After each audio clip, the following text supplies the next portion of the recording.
In this story, an ambitious and brave knight is destined to die on the battlefield. He used to believe that someone like him, whose talents awakened, blossomed, and took root on the battlefield, could start a new life. In that new life, he imagined he could finally create a family, which is something he desperately yearned for. But sadly for him, everything turned out to be just a pipe dream. The knight on his knees before us is none other than the famed Argric from the Drenic Empire, the protagonist of our story. His final opponent is also a great knight, who goes by the name Duke Thermion, one of the 6 Hexaclass knights of the Altheon Empire. Even Argric knows the weight of the challenge before him, especially since he has already felt the crushing pressure of the Black Wave after just a single day on this battlefield. Duke Thermion finds it fascinating that Argric still stands against him, despite knowing he is against one of the 6 Hexaclass knights. He even laments that it would be such a shame to end a blooming talent like our hero here. But Argric is far from surrendering. He defiantly swings his sword as he stands back on his feet and makes it abundantly clear that he was born on the battlefield, and this is where he'll die too. The two contestants begin to walk toward each other, and the sheer aura they exude sends the area into chaos. Duke Thermion can't help but point out that, even though Argric is being so brave, there is still a hint of regret lingering in his eyes. The Duke continues to talk about how Argric could have been a formidable rival for him in the future. But then, he charges his sword with energy, rushing straight at our hero while expressing hope that, once he gets a new life, he will be able to let go of his regrets. With that, the Duke swings his sword, but before Argric kicks the bucket, he narrates that the war between the Drenic Empire and the Altheon Empire has lasted for many years. His mother was a victim of this war, and he was just a newborn when she died due to the chaos around them, leaving him alone in this tumultuous world as an orphan. While other children play with toys and read books, he struggled to contribute to the war and fight for his kingdom. After turning 14, he had to pick up the sword himself and was sent to his first battlefield. He fought bravely, and it was in this moment that his talents awakened. The mana core in his heart amplified his movements and senses to a level he could never have imagined before. He began rising through the ranks among the knights, and surprised everyone by harnessing 3 mana cores and becoming a quad core with 4 cores. His dream of joining the 5 Hexaclass Knights of the Empire was within reach. He finally had the opportunity he had been desperately wanting. He believed that this last war might finally bring him peace from his weary life. So, he fought his final battle valiantly, knowing he was on the brink of achieving everything he had ever dreamed of. That was until Duke Thermion arrived on the scene, and his mere presence sent everyone scattering. Back in the present, that first swing from Duke shatters Argric's sword into bits and pieces, and his dream instantly shattered before his eyes. And the next blow from the Duke pierced his heart, and he reflects how all he wanted to create a family, but he lost. The stab wound sends him flying across the battlefield, crashing hard onto the ground. The impact shatters the earth beneath him as he slides, leaving him bloodied and battered. As he begins to lose consciousness, everything fades to pitch black. But the veil of darkness lifts the moment he opens his eyes. The first thing he sees is husband and wife trying to play with him, or rather, they are trying to play with their child. Argric quickly starts losing his shit once he hears them calling him their child. His father quickly hoists him up, and with a broad smile over his face, he addresses him as Dane. He tells him he must become a fantastic spearman and follow in his father's footsteps. His mother, who goes by the name Lily Sogris, quickly yanks him out of his husband's arms, insisting he will become a fantastic assassin. The husband, Arkan Sogris, and his wife both argue about which career their son should pursue, while Argric feels timid and confused by the bickering. They are apparently traveling in the carriage toward their home, and they argue throughout their journey about the same thing. Lily believes that sneaking through the darkness to assassinate targets and slipping away untouched is a much cooler path, while the father insists that the spear is the most beautiful and complete martial art. Well, that's how it goes for our hero. Just when he had thought he was done for in that battlefield, he miraculously ends up reincarnating. The twist in his story is that he finds himself in the Altheon Empire, his enemy, as the youngest son of a certain count. Once the carriage finally hits the brakes as they enter the mansion grounds, his parents come to a middle ground and decide they'll teach him both skills. But Lily still has not given up, and annoyingly states that their son will become an assassin, while Arkan just laughs it off, insisting that Dane will become a spearman. The carriage driver shakes his head, signaling their arrival, and both parents are a bit confused that they're already there. I guess they must have lost track of time while arguing with each other. The husband quickly hops out of the carriage and decides to help his wife down as well. He extends his hand to her, and she feels a bit embarrassed, and asks him what if the members of the castle see them. He chuckles and replies that he's just trying to hold his wife's hand, so why would that even matter? With that, he escorts his beautiful wife out of the carriage, while Argric can't help but feel awkward watching his dad act like such a simp. But eventually, his awkwardness fades as his eyes widen after taking in the grandeur of the castle. Once they finally make their way inside, Lily can't help but notice how happy Dane seems to be back home. I mean, why wouldn't he be happy? With a house like this and parents that wealthy, it might be easier for his talents to spread their wings than he ever thought possible. 2 months pass since that day, and we find Lily chatting with her son, who has started to babble. She's thrilled that he's finally making sounds, while our boy is equally fascinated to experience this babbling firsthand, something he never got to hear before. You see, opportunities to meet young children were scarce during his time wandering on the battlefield. The few kids he did see were often wrapped in bandages, crying because they had nowhere to go. Many mourning for parents who slowly succumbed to destruction and faded away. So, compared to that, his new home is a fortunate and wealthy place, and he's relieved he won't be starving here at all. Suddenly, the father bursts through the room's door, enthusiastically stepping in with a spear in hand. He proudly announces that this is called a spear. It seems that our boy is not at all a fan of his father's enthusiastic side. He is having a hard time believing that this man is his father, who is the strongest Hexa-class spearman in the Empire, known as Arkan Sogris. Even though he does not look like a war hero at all, but he was in fact a war hero known as the Blue Whirlwind. His wife gets annoyed and starts pushing him away from the kid, asking how he could enter the child's room with something so sharp. The man begins to lose his cool under her intense gaze and timidly says he just wanted to show it to Dane. But she's giving off a deadly vibe, reminding him that didn't she tell him they wouldn't be teaching their son anything until he reached an appropriate age? Well, it's not surprising that this grown man is trembling in fear under her sharp gaze, because his wife is the best assassin in the Empire. Meanwhile, she argues that if he keeps this up, she's going to teach their son the basics of stealth while he's still young, too. He tries to argue that everyone is doing early education these days. Even one of the famed magic houses, known as House Teleport, puts a staff next to a child the moment they're born. But his wife gets annoyed again and asks if the spear looks like a staff to him now. Meanwhile, our boy reflects and tells us that the reason his parents are putting so much importance on his future is that his 2 older sisters chose careers that have nothing to do with spear fighting or assassination. Noon arrives, and we see his 2 sisters playing around with their younger brother, making his cheeks look all sore. One of his sisters, Arabella, laughs and says he looks even cuter now with stuffed cheeks. Meanwhile, our boy narrates about Arabella and reveals that because of her talent in magic, she has been on the path of a mage since she was little. By 12, she was already a 3-chain class mage, and since the highest class for a mage is 9 chains, it means she's a genius who has already surpassed the entry level.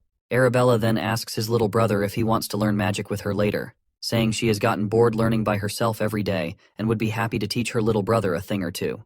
While Arabella is full of energy, her sister Claire is totally the opposite. Nervous and composed, she timidly says she can teach him summoning, since it's a handy trick to have in your back pocket.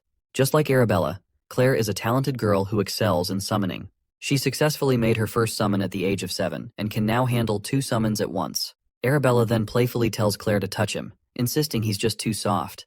But Claire seems wary about touching him, unsure if she should. Meanwhile, Dane is acting all cute and chummy, and reflects how he initially thought Claire didn't like him. Now he realizes it's more like she's feeling jealous because he's the youngest in the family now, stealing all the attention. Eventually, Claire extends her hand and gently touches his nose. She gets ecstatic and exclaims about how soft he really is. She touches him again and promises to teach him everything once he grows up. Dane can't help but find it a bit overwhelming how everyone wants to drill their own specialties into him. His father is a Hexa-class spearman. His mother is a talented assassin, though a retired one. And his eldest sister is a genius mage. Then there's Claire, who's also a genius summoner. The house of Count Sogres is the perfect noble family, the ideal family he always imagined. He wonders if there's even a point to seeking revenge in this new life. Sure, his death was regrettable, but that place was a battlefield. It's almost funny to think about taking revenge on someone who beat him fair and square. The entire family gathers in the hall, arguing among themselves and trying to convince each other how their specialties would suit Dane better. Watching this heartwarming chatter among his family brings a smile to Dane's face because this is the kind of family he's always hoped for, and he's glad he was born here. But when things start to escalate and everyone begins to fume at each other, he starts to doubt if this is what a harmonious family is really like. We then learn about the special ceremony that exists in the House of Sogres, which is known as the choosing ceremony. You see, when a child is born into the family and turns 1, various objects are placed on a table in front of them, and people try to predict the child's future based on what object they grab. Since a year has flown by, today is young Master Dane's turn, as he has already turned 1 year old, and he will choose his class. The gathered guests chat among themselves, noting how the young ladies became a mage and a summoner, and they wonder what young Master Dane will choose. They decide to make their way to the ceremony hall to find out what Dane will choose. Once the guests gather in the grand hall, we see that Dane is sitting near 4 different items, each belonging to a different class. As the crowd gathers around the table where Dane is sitting, his mother tells him he just needs to choose the one he likes. However, Dane doesn't look quite sure about what he should pick. He glances at his father, who is eagerly waiting for him to pick the spear. His father is smirking while thinking that little Dane will probably be drawn to the dragontail spear. Apparently this spearhead is made from rare ducran, and when mana is imbued in it, it becomes as sharp and heavy as the mana the user puts into it. On the other hand, his mother feels happy and proud while thinking that Dane is too handsome to become an assassin. Still, she's sure he'll end up choosing the dagger. This dagger isn't just any simple knife. It's called Nighthorn, and is made from ethereal ore, which can hold all the world's elements and store multiple different poisons. Just like their parents, Dane's sister is confident that he will become a great mage and that he'll choose the pouch to keep the mage's legacy alive. This bag is also a special subspace pouch, an object that can only be used by mages or those with magical talent. On the other hand, Claire, with her usual timid expression, wonders if Dane can summon. The item before him is actually a summon sign, which is a summoner's tool. Summoners use this sign to receive a code based on their talent, allowing them to call upon their summons. But Dane is feeling quite confused and unsure about what to do, because he can literally hear the thoughts of his family members. Eventually, he lets out a sigh and makes his final decision. He starts crawling toward the items, and the crowd's excitement rises with anticipation. As he picks up speed, his parents and siblings are absolutely overjoyed to see him moving, cheering him on in their own ways. His father tells him to choose something sturdy, while his mother encourages him to pick something short and sharp. As he gets closer, a yellow light begins to shimmer from all the items laid out on the table. Dane has no idea what's happening, and his family is just as clueless. On the other hand, the crowd smiles and gets excited as well as shocked when they realize that all of the 4 items just reacted, which is something unheard of. They can't help but admit that the young master seems like a generational genius after all. Meanwhile, Dane is just as bewildered by the situation. He recalls how he was a talented soldier in the battlefield, but in this life, he feels like he's on a whole other level. Little Arabella curiously asks her father what they should do since this has never happened before. But both their father and mother look just as lost, realizing that this means they need to teach him all 4 elements. Of course, this shocks the other 2 ladies, while Dane just smiles heartily in response. Time passes, and we find ourselves in the training hall, where we can hear weapons clashing. It turns out to be none other than Dane and his father. By the looks of it, our boy has grown a lot since we last saw him, which was only about 30 seconds ago, if I'm not mistaken. Arkin flashes a broad grin at his son for his good results, as Dane has perfectly polished the technique he taught him before. The boy thanks his father, and we learn that Dane has now turned 7. As they share a fun laugh, a man suddenly appears on the scene. Dane looks at him curiously, and we see that the man is presenting a spear. Seems like Arkin was clearly expecting the spear to arrive, and he promptly grabs it and offers it to Dane, telling him that this is his birthday gift. He explains that he was originally going to give it to him during the birthday banquet, but he wanted to give it to him before his mom's gift. Arkin further explains that he has been preparing this spear for 2 years, and that it was specially commissioned from a renowned craftsman in the capital. He then wishes him an early happy 7th birthday, and our boy eagerly drops his old stick and grabs the spear from his father, saying he'll use it because it's just so cool. He's really digging how the black handle and silver spearhead look together, and on top of that, it's surprisingly light. His father asks if he likes it, and he responds that he loves it. In fact, he's so excited that he starts fidgeting with it already. His father then asks if he knows the difference between a sword and a spear. Dane explains that with the spear's length, you can effectively keep opponents at a distance, and because of its small point of contact, it has a high attack efficiency. His father agrees, saying that's true, but warns him that as he gets stronger, it'll actually be harder to use than a sword. He points out the fundamental issue with spears. To attack, you need a minimum distance between you and your opponent, but he tells him not to worry about it too much since every weapon has its pros and cons. He explains that even swords, which are often called the perfect weapon, can be weak in certain situations. The son perks up at this, saying he'll keep that in mind. The father then starts spinning the spear in his hand and invites his son for a spar to show him something. Dane is absolutely boggled out of his mind to see the power radiating from his father. This is the first time he's witnessed the insane power flow of a hexaclass spearman, and the magic energy his dad is emitting is just overwhelming. After charging up, the father quickly thrusts the spear forward, and the space around the tip starts to distort. He explains that the reason for the distortion is that he released his magic power while thrusting the spear. This technique utilizes the trait of the core that focuses magic power in one place. The son mentions that he's heard about this from his sister and explains that humans can exceed their physical abilities as the number of cores increases, meaning their limits can be pushed. He reflects on how, in his past, he had a quad core, and all this knowledge he has right now is from his previous life. Meanwhile, his father starts smiling broadly, thinking about how well his son has been studying, and reminds him that he now has 6 mana cores. Of course, our boy pretends to be shocked, but inside, he thinks about how, if he hadn't died, he could have achieved 6 cores as well. Then, his father encourages him to give his new spear a try. Dane looks a bit hesitant, but his father tells him to just relax his mind, forget his worries, and thrust the spear. The son agrees, and as he holds the spear, he reflects on how, in his past life, he had no interest in spears. After realizing his talent for swordsmanship, he had only used spears as a secondary option, but now, it's finally time for him to give it a try. After striking his stance, he closes his eyes, while his father reflects on how he's got a good form. He can't help but smile ear to ear because it took him 7 years to master this technique. But since his son is still so young, he wonders if he can even pull it off at all. But as soon as Dane thrusts the spear, reality shatters, completely subverting his father's expectations. He genuinely wasn't expecting this miracle to happen. He freaks out and begins to shout, asking his son how he knows so much. Once Dane finishes performing the technique, the man walks over to his son, laughing and saying he did an impressive job. Dane explains that at the moment he thrust the spear, he gathered magic power into one place and imbued it into the spearhead.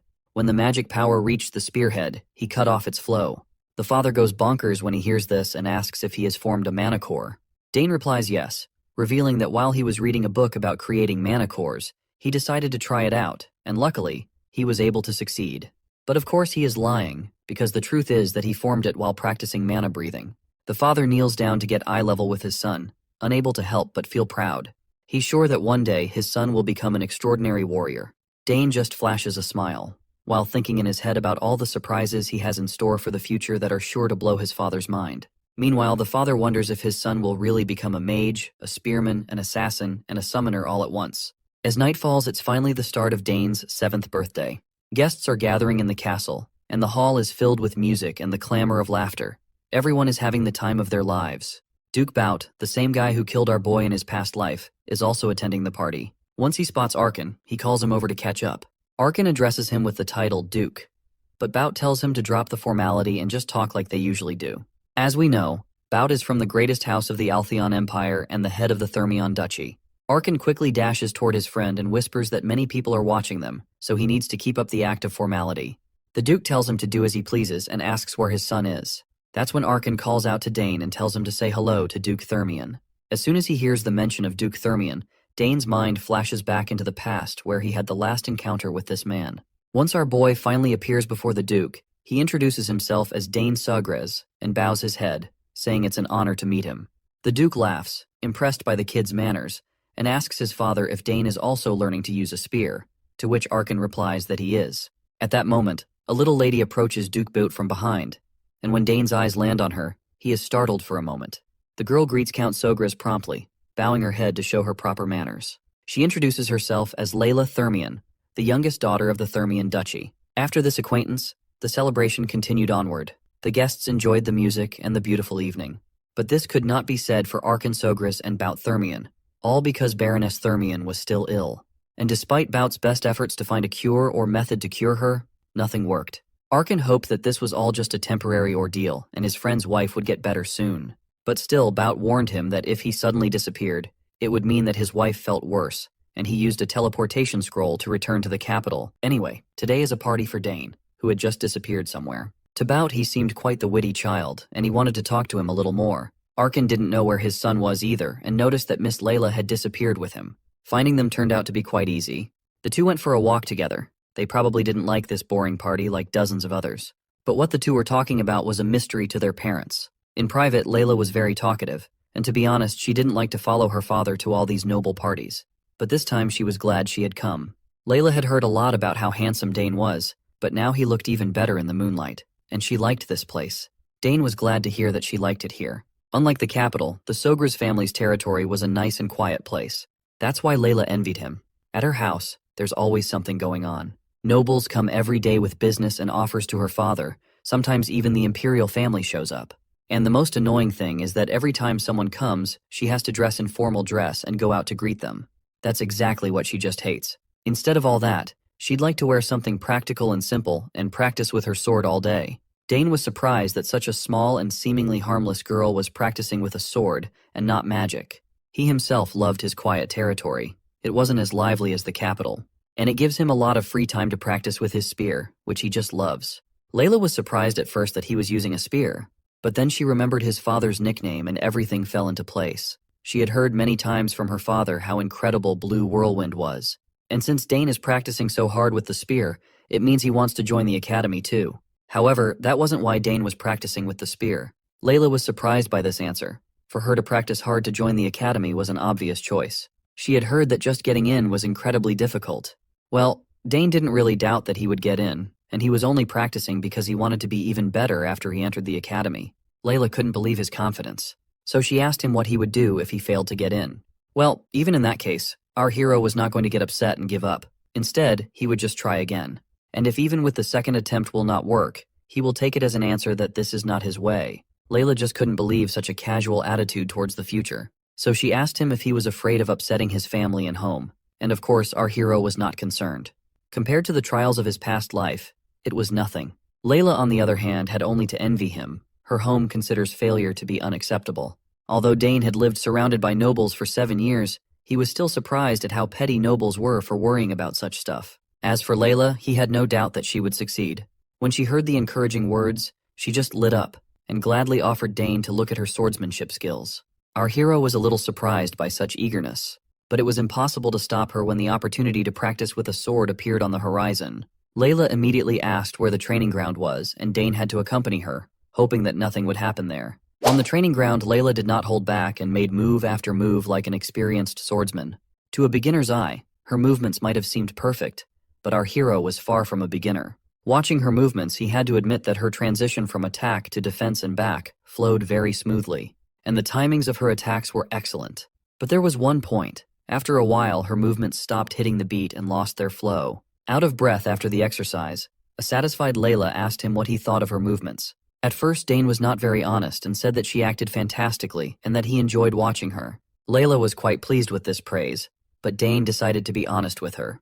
He noticed that she still had room to improve. For example, after the third form, Layla was taking a half step more than necessary. And then it happened again with subsequent forms. These repeated extra half steps then made the later sword forms feel slightly out of alignment. Such criticism left Layla speechless. It seemed like she was about to cry, and Dane was beginning to think that such criticism was too blatant for her. He even started to apologize for upsetting her, and even said that maybe he was wrong because he had seen the swordsman wielding the sword a long time ago. But he was worried for nothing. Layla quickly gained control of herself and gripped the sword tighter. Now she realized her mistake. Now she started repeating the training moves again, and this time they were perfect. Dane's advice was exactly the puzzle she was missing for perfection. Her joy and gratitude was unbounded. She even hugged Dane. Our hero tried to resist, but it didn't work so well. Layla was simply fascinated by how much he knew about swordsmanship. In an instant, he noticed what she had been doing wrong all this time, and what her teachers hadn't told her. She promised she would remember his help. Eventually, she let Dane go, nearly suffocating him in her arms. But then she almost chopped him with her sword. That little lady really needs a lesson in neatness. Dane was caught off guard by such a sudden hug, but you couldn't say he didn't like it. Of course, their moment of privacy was soon interrupted by the shouts of servants looking everywhere for them. They had rested enough from the banquet and were not going to hide, so they hurried back, so they wouldn't be found on the training ground. When they returned, Dane was the center of attention as his parents officially congratulated him on his birthday and the discovery of his first manicure, and of course they gave him a present. It was a brooch with the family crest, similar to the ones his older sisters had. His mother advised him to treasure the gift, for this brooch would now serve as a proof of his status and honor. After his parents, all the guests joined in the congratulations. Dane had now officially and truly earned the name Sogres, and no one present doubted that he would grow up to be a fine man like his father. Dane's parents were very happy, and so was little Dane himself, for it was the first time in his 2 lives that he had received such warm congratulations from so many people. Suddenly, the whole room shook. The guests started screaming and panicking, thinking it was either an earthquake or an enemy invasion. Dane also began to worry, but his father quickly reassured him that there was nothing to be frightened of. Sogres knew very well what was going on. Even though he had hoped that today would be a calm day, apparently his daughter didn't listen to him. Dane really didn't know that. Lightning bolts appeared near the very ceiling of the hall, and in a second, a portal appeared above the frightened guests. There was no end to the guests' bewilderment when a small figure flew out of that portal, who apparently laughed at the laws of physics, and landed on the floor without any trouble at all. It was Dane's older sister Arabella, and in her opinion, she wasn't late at all. The guests still couldn't lift their jaws from the floor, surprised that such a young lady could already use teleportation magic. Normally, to open even a small gate, one had to reach at least 5 chains. Dane did not admire her power at all, but rather was annoyed at how loud and flashy she was. But as soon as the guests calmed down a bit, a huge monster appeared in the sky. A large wyvern with a rider. It seems that this time Lady Claire frightened the guests. She was in a bad mood though. She was only one step too late to get ahead of her sister. As she entered, the guests around her started talking about how they had heard she was a brilliant summoner, but no one expected her to control a wyvern at only age of 16. Finally, they were home again. And together they stood before their parents and brother to wish a happy birthday to their little favorite brother Dane. After both of their flashy entrances, Dane's sisters hurriedly shoved their respective gifts at him, as they wished their little brother a happy birthday. He thanked Arabella and Claire for coming all the way back home, even though they were busy with their studies. The girls were just excited to see their little bro open the gifts. Duke Arkin nearly shed a tear at the preferential treatment his son was getting. His daughters only got him a letter for his birthday after all. Dane opened the box Arabella handed him, and inside was a ring transformed into a convenient dimensional pouch. She designed the artifact herself. The subspace magic used in its crafting belonged to the highest chain. Arabella's esteemed professor applied it to the ring. It is common knowledge just how difficult it is to imbue subspace magic into any item. Arabella took the ring and adoringly took her brother's hand to put it on. She must have spent a lot of time designing an artifact capable of withstanding a whole subspace. She also applied Dane's genetic code to the ring, so no one else would be able to use it except her little bro. It's a one-of-a-kind item. Mommy Lily examined the ring and saw a small wave of mana running around the artifact, which meant it was made using the highest grade of magic stones. Arabella explained that all Dane had to do was imbue a bit of mana into the ring, and the subspace would be established. It's much more convenient than normal dimensional pouches. That fact alone made this an invaluable artifact. As far as Dane could remember, these types of tools were something only used by the wealthy on the battlefield. Only noble-born commanders and high-ranking magicians wielded such convenient power. The ring would also grow as he got older, adapting to his body. Dane tried to imbue his mana into the artifact, and a green portal opened in front of everyone. Duke Arkin was stunned to see his son do it so effortlessly. Claire, Duke Bout-Thermion, and Layla were flabbergasted at the radiant display of magic. Dane managed to open a subspace faster than Arabella had done years ago. He was a genius, there's no doubt about it. It would be a groundbreaking feat if he managed to cultivate both a mana core and a mage's circle at the same time. After the display of magic, Claire came up to her little bro and handed him her gift. Dane slowly opened the present while sincerely thanking his big sis. Inside the wooden box was a peculiar-looking egg laid on top of a soft cloth. Confused, he grabbed the egg and asked what it was. Claire panicked and warned him to be careful with it, as it was not an ordinary egg. Everyone in the family was also curious as to what this odd gift was, but Claire only revealed what it was to Dane. She whispered that it was a familiar. She got it by accident while she was trying to summon Decaron. Claire herself doesn't know what will hatch from it, but everyone in the world knows how precious a familiar could be. Dane tried to picture what this odd egg would give him. He had heard about familiars before. Unlike summons, they are an entirely different entity. A familiar summoned once can permanently remain in the real world. Claire asserted that Dane should keep this egg a secret until it hatches in the future. He promised that he would. All the whispering between the two irritated Arabella, who was feeling left out. As for Claire's instructions, Dane must make sure to pour his mana into the egg once in the morning and once in the evening to make it recognize him as its master. Lily was just glad that her little boy was receiving such incredible gifts. It showed how much her children cared about each other. With the gift-giving done, Duke Arkin cleared his throat and reminded his daughters to at least say hello to their parents, seeing as they crashed the party after saying they might not be able to make it. Realizing that they hadn't said a word to their parents since arrival, the girls awkwardly greeted their father. Duke Arkin was a big softy when it came to his children, so he didn't really mind. He was just glad to see his girls again. Since they went off to pursue their professions, the girls rarely came home anymore, so Duke Arkin was glad to see them looking healthy. Layla watched the Sogre's family being so lovingly loud and jovial with one another from afar. The little girl could not help but compare her own home situation to theirs. Dane noticed her staring at them and turned his head. He noticed the dip in her mood as she silently walked away. He wondered why she looked so lonely and sad in the middle of a lively crowd of nobles. The banquet wrapped up, and the next day came. Duke Bout-Thermion stayed the night and was now walking through Sogre's territory. He could not help but think about how incredibly talented Arabella Sogre's was. As expected of the best mage at the academy, her talent in the magical arts was unparalleled. The girl could be the perfect match for Duke Thermion's son, the academy's best swordsman. If House Sogris and Thermion could combine through a marriage between those two, it would give birth to a faction that could rival even the imperial family. If that happened, no one would be able to mess with both houses and their children. So, Duke Thermion decided to bring up the matter of engagement between the eldest children in today's conversation with Archon. On the way to meet the other Duke, Thermion caught the sound of steel nearby. It came from the training grounds, so someone must be honing their technique inside incredibly early in the morning. Of course, it was Dane polishing his spear skills with utmost focus. He had gotten quite deadly with the weapon. With years of training with his dad and his insane work ethic, he had long since become combat ready. Dane's focus was unparalleled. He moved with the fluidity and sharpness of a veteran warrior, flying all over the battlefield while delivering multiple killing blows. He pushed his speed even harder and kicked the intensity to a higher gear. Finally, his arms blurred as he delivered countless spear stabs in a short amount of time. Curiosity got the best of Duke Thermion, and he ended up spying on the boys training from afar. He was pleasantly surprised by the youngest son of House Sogris going sicko mode in training. With his experienced eyes, he could discern how incredibly polished Dane's technique was. His movements and concentration did not feel like those of a 7-year-old at all. Even his simple stabs were refined to a terrifying degree. Everything was executed to such a high degree that spearmen who have been on the battlefield for years could still learn from it. When Dane finally wrapped up his last sequence, he was huffing and puffing for air. Duke Thermion was thoroughly impressed from start to finish. What he had just witnessed felt impossible. He had heard rumors about the young Sogris showing incredible talent, even way back when he was just a baby. But he always thought those were just exaggerated hearsay. Now he knew those rumors were true. After a little break, Dane went back to practicing. He focused on his movement and footwork this time around. Being one of the strongest swordsmen in the land, Duke Thermion could not help but notice that the kid's stance and footwork seemed similar to a swordmaster's. The Duke started considering that the kid might have even picked up swordsmanship to a high degree at such a young age. Finally, Dane noticed that someone was watching him from the doorway. He brandished his spear, ready to strike, as he warned whoever was sneakily watching him to come out instead of hiding. Duke Thermion got too excited and ended up getting detected by a kid.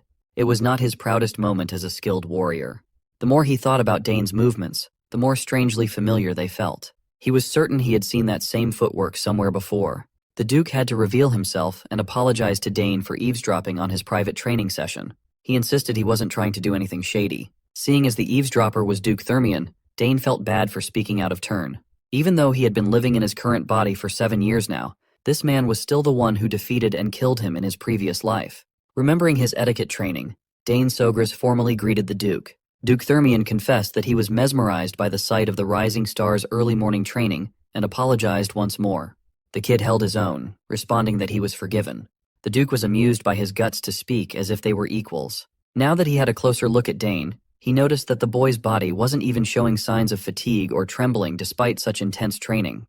When he was his age, he hadn't even made a manicore.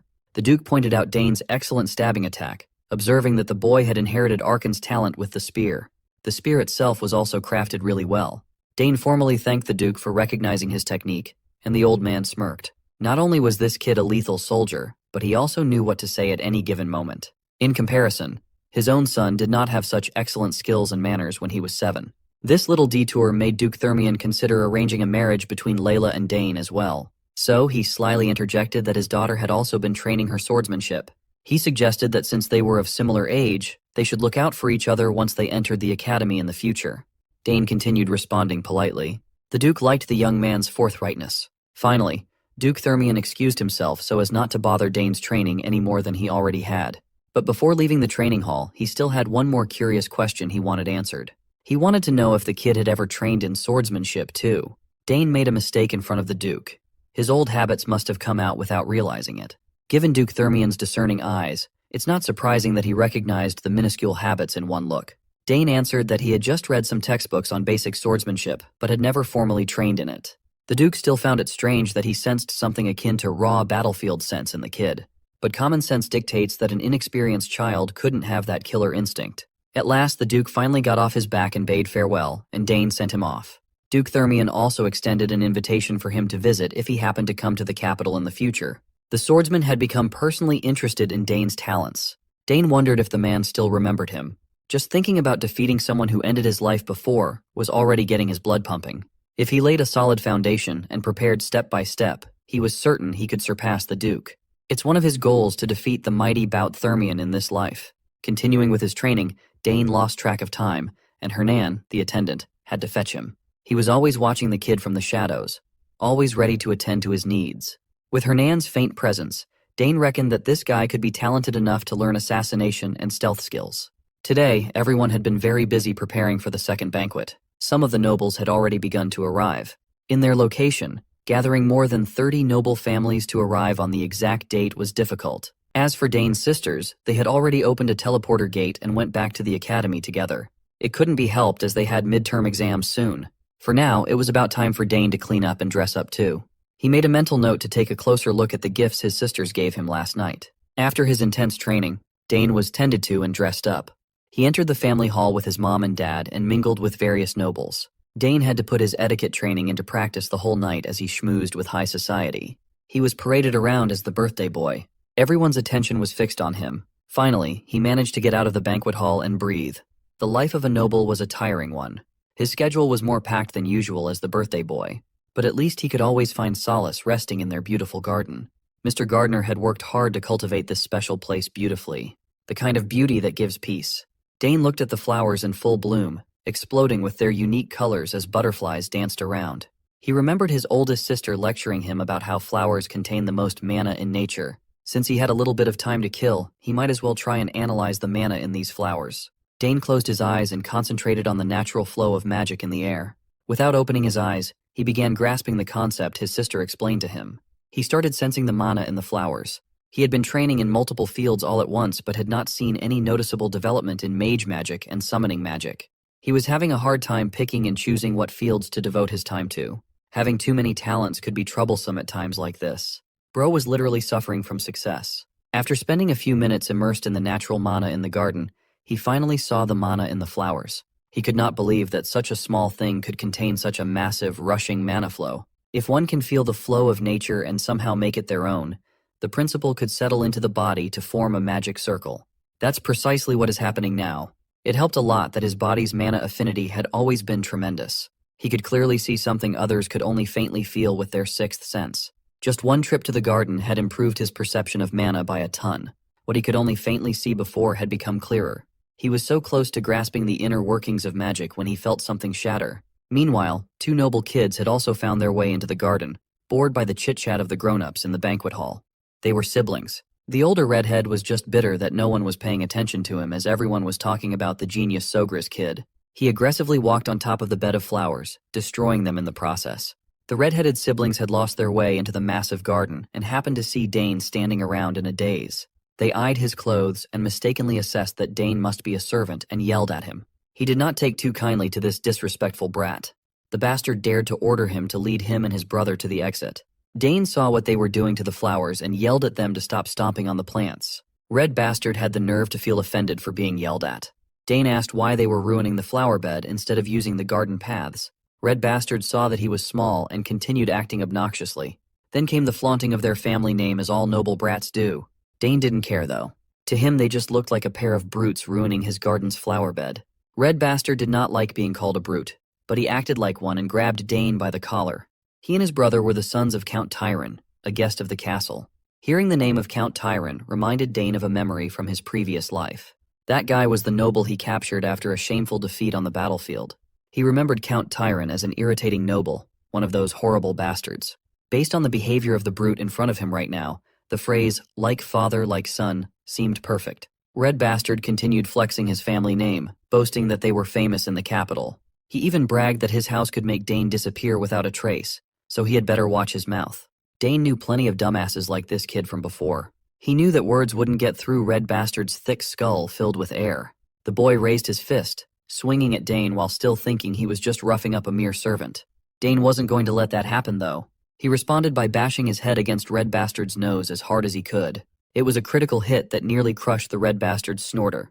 The little brother worriedly called his big bro. He checked on Red Bastard, who slumped on the ground after being hit hard. Wiping his nose, he saw blood and started freaking out as though he had never bled before. When he saw the red in his hand, Red Bastard's blood boiled, and he threatened to kill Dane. Finding the threat amusing, our boy stood on business and dared the brat to go ahead and try. Red Bastard wanted to pay back blood with blood. His little brother had some sense in him and wanted to stop his big bro, but Red Bastard was way too arrogant to be stopped. The brute launched a punch forward, and Dane nonchalantly dodged by, jumping back. It was a mismatch through and through. Dane was way too slippery for an amateur. While he let the Red Bastard tire out, he observed that the brat's footwork was too sloppy, as if he had never held a weapon in his life. Dane considered that the bastard might be a mage or a summoner. The barrage of punches continued, none of them even coming close to hitting a single strand of Dane's hair. Red Bastard's nose continued to bleed as his patience ran thin.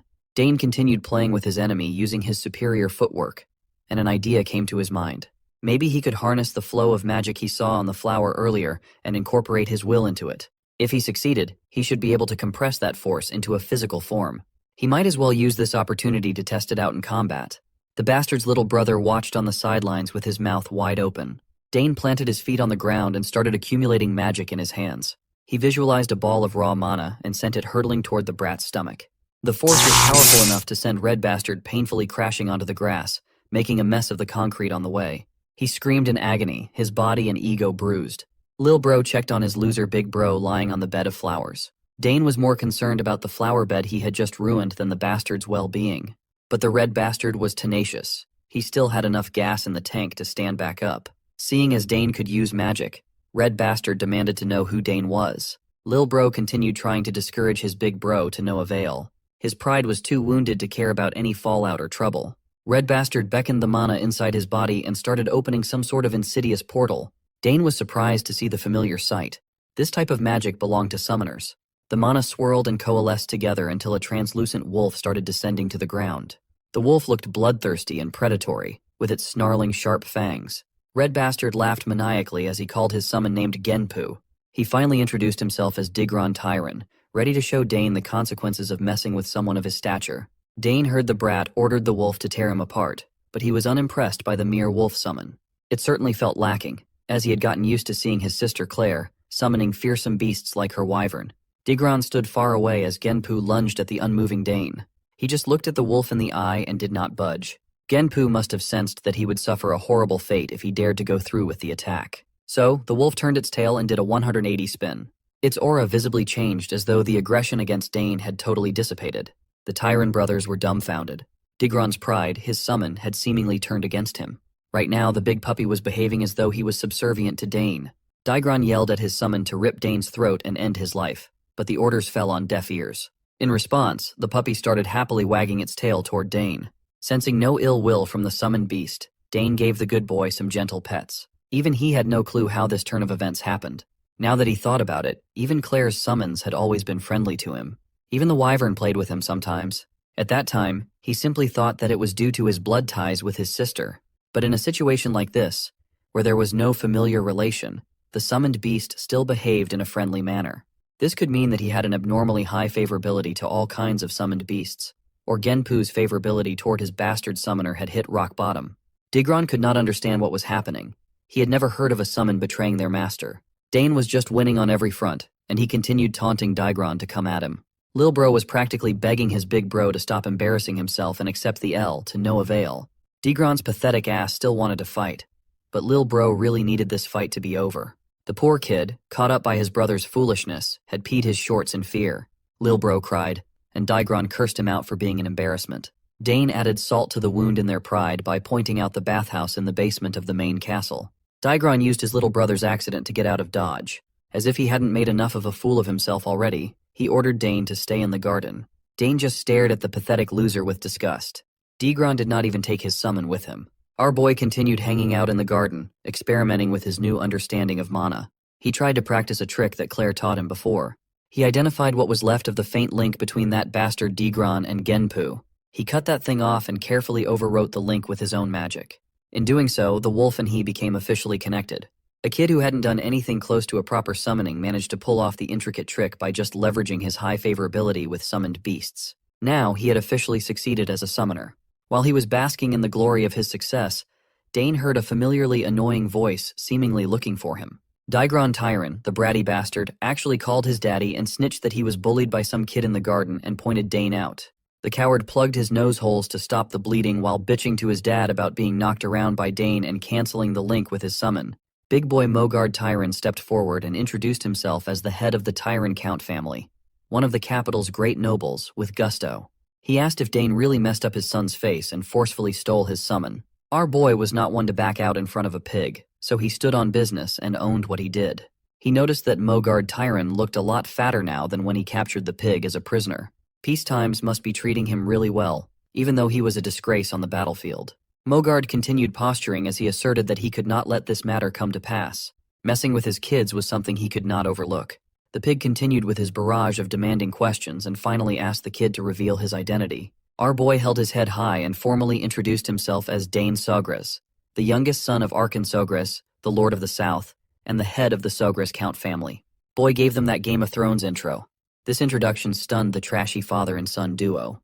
They had unknowingly offended the fucking birthday boy. They didn't know that they were messing with the famed rising star of the South. The Duke is quite bewildered by this unexpected encounter with the youngest son of House of Sogres.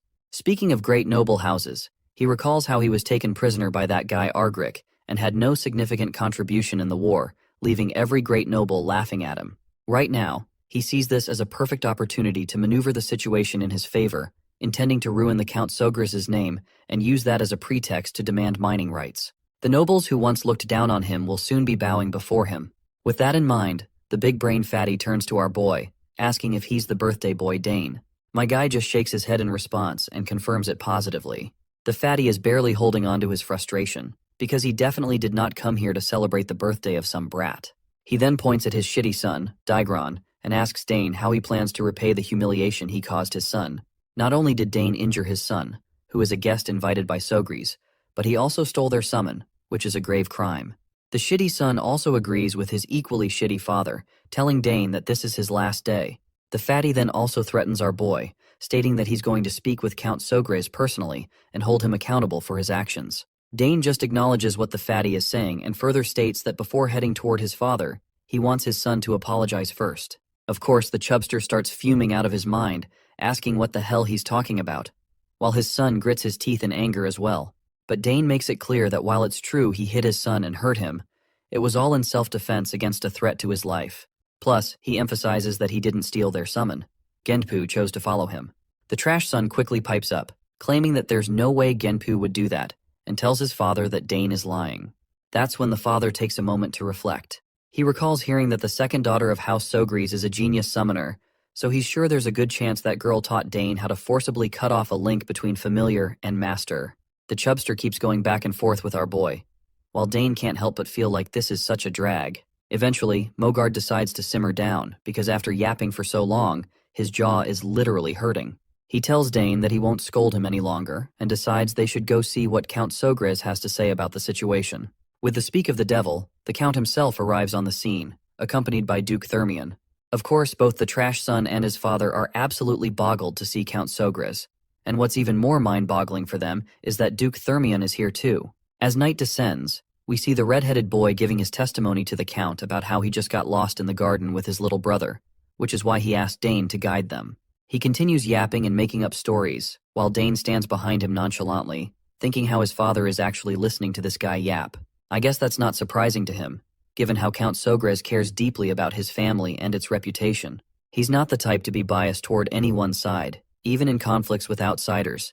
He can tell right from wrong. After finishing his story, the red-headed boy wraps up by stating that all of a sudden, Dane headbutted him and kept using this weird technique to mock him. He claims that to scare Dane off, he called out to his summon, but Dane just stole his summon from him and tried to attack back. Once Digron is done speaking, Mogard steps up, telling the Count that he only intended to give Dane a warning.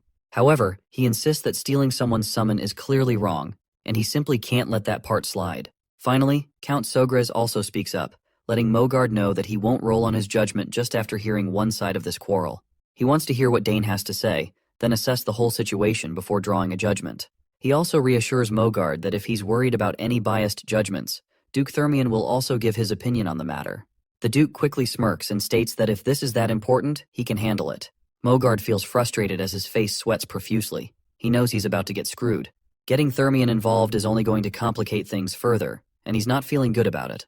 Count Sogres gives the green light to his son to explain himself, and Dane braces himself, claiming that what Mogard's son said wasn't entirely accurate, but some of it is actually true. He then explains that the flowers they grew with such care in their garden were stepped on as he pleased.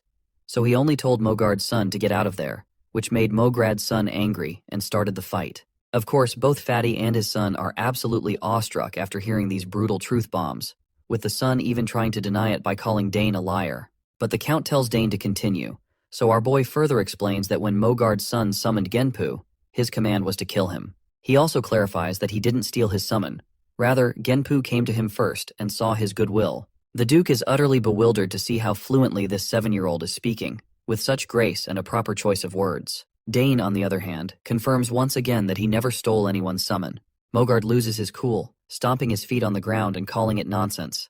He claims it's impossible for a summon to submit to someone who isn't even a summoner, insisting that Dane must have used some shady technique to pull it off. But not surprisingly, Dane informs Mogard that he possesses an innate affinity with summons, and a summon that isn't close enough to its master could submit to someone like him as well. Mogard refuses to believe it, while our boy simply states that this is actually true. Mogard's face looks like he's going through serious constipation, and he just says that this kid is just making things up. The Duke then chimes in, suggesting they should just be able to prove it with a summon. Count Sogres turns to his son, asking if he can prove it, to which Dane agrees. Meanwhile, Mogard shoots a death glare at his son for putting him in this hot mess, while the bratty son feels sure he's about to get screwed by his father, as he has no idea what he'll do if he fails to summon Genpu. Once the bratty son tries to summon Genpu, he utterly fails, prompting his father to yell at him, just as expected. On the other hand, Dane just smirks, thinking about how he has already severed the connection, so of course there's no way the boy could summon Genpu back. Dane then decides to demonstrate himself by summoning Genpu, but adds that in order to do that, he needs a sign that Mogard's son possesses. The bratty son gets angry, questioning the audacity of Dane demanding his sign. He yaps a lot of nonsense, but Count Sogres cuts him off, reminding him that according to their own words, even if Dane uses the sign, he shouldn't be able to summon Genpu. So, there's no harm in trying. Mogard sweats as he has no option other than to give the sign, so he reluctantly tells his bratty son, Digron, to hand it over. The redhead nearly teeters on the brink of tears, but his father just tells him to hurry up. Once Dane has the sign in his hand, he starts his mojo, and he also reveals to us that since a summon sign has a summoner's unique code name engraved on it, no one else is usually able to use it. However, Genpu, which Digron summoned, was imbued with his mana, so the summon sign is just a vehicle, and Genpu has already connected with him. As soon as he calls out to Genpu, the monster appears and starts licking his cheeks. The Count and the Duke are both in awe, while Mogard and Digron tremble after getting exposed for lying. The Duke finds it amazing and wonders if Dane was not also learning spearmanship. His father confirms this, but admits he isn't entirely sure about his son's abilities either. The Chubster, on the other hand, realizes he's screwed, as his entire plan has backfired. The Count then turns to him, asking if he acknowledges that Dane is telling the truth. The fatty quickly tries to play it cool, laughing it off while admitting that they perhaps mistook Dane for stealing their summon. He also concedes that his son wasn't truly trying to kill Dane, and he asks his bratty son if that's right. Digron trembles but nods along with his father, saying he was just trying to scare Dane off. But our boy is furious to see these bastards trying to weasel out of accountability so easily. Before the two seniors can roll their final verdict on the matter, a lady strolls into the scene, startling everyone present, especially Dane, who is wide-eyed to see Layla. As soon as she saunters into the scene, she claims that what Digron is saying is not true. Her father quickly asks what brings her here, and she responds that she happened to hear his voice while taking a walk. Before continuing the conversation, she promptly greets the fatty and Count Sogres. The fatty stutters in surprise as he tries to reciprocate with her gesture, clearly taken aback by the unexpected encounter with the Duke's daughter. Count Sogres then quickly gets to the point and asks her about her claim that Digron was lying. She confidently confirms this, saying she indeed overheard their conversation earlier during her stroll. Digron starts to lose his cool at the thought of her having heard everything, because that is definitely not good news for him. She then goes on to explain all the juicy details, and my guy can't help but smirk at this unexpected twist that somehow turned in his favor. A while later, the fatty tells his trashy son to hurry up and apologize to Count Sogres. The son quickly mumbles, saying he was wrong, but the Count tells him to apologize to Dane instead, not him. The Chubster quickly shoves his son towards Dane, telling him to apologize quickly. The bratty son looks uncomfortable and hesitates before stuttering out a weak, half-hearted sorry. Dane, however, is far from satisfied. He can tell the apology is insincere, just some obligatory gesture because his lie got caught after a third-party witness stepped in. Dane doesn't really want to accept this lame apology, but thinking back to his past experiences, he decides to be the bigger person. Instead of being stubborn, he decides shows some generosity. With that in mind, Dane accepts the bratty son's apology, and the kid lights up with happiness, eagerly thanking our boy for letting him slide. Meanwhile, the fatty father also lets out a sigh of relief, realizing how close he was to losing everything. On the other hand, the Duke, who might just be Dane's future father-in-law, can't help but to think how he already knew Dane was a special kid. After all, he could have easily been stubborn about the whole thing, considering the opposing party was clearly in the wrong from the start. Finally, the Count makes it clear that since Dane accepted the apology, there won't be any further arguing about the incident. However, he emphasizes that he had no intention of letting this slide, especially since Daigron attacked Dane in order to kill him. The fatty father starts sweating bullets after seeing the Count so fired up about the situation. As he tries to speak up, the Count tells him to shut his yap and orders him to take his family and leave the castle immediately. The news shakes the fatty's world to its core. If he's thrown out now, his reputation will be shattered, and he's desperate to remain in the castle no matter what it takes. He desperately grabs the Count's hand and starts begging for forgiveness, claiming he'll do anything Sogris asks of him, but he just wants him to forgive him this one time. But the Count quickly yanks his hand away, making it clear he has no need for the fatty. He tells him that soldiers will be arriving shortly to officially escort him out.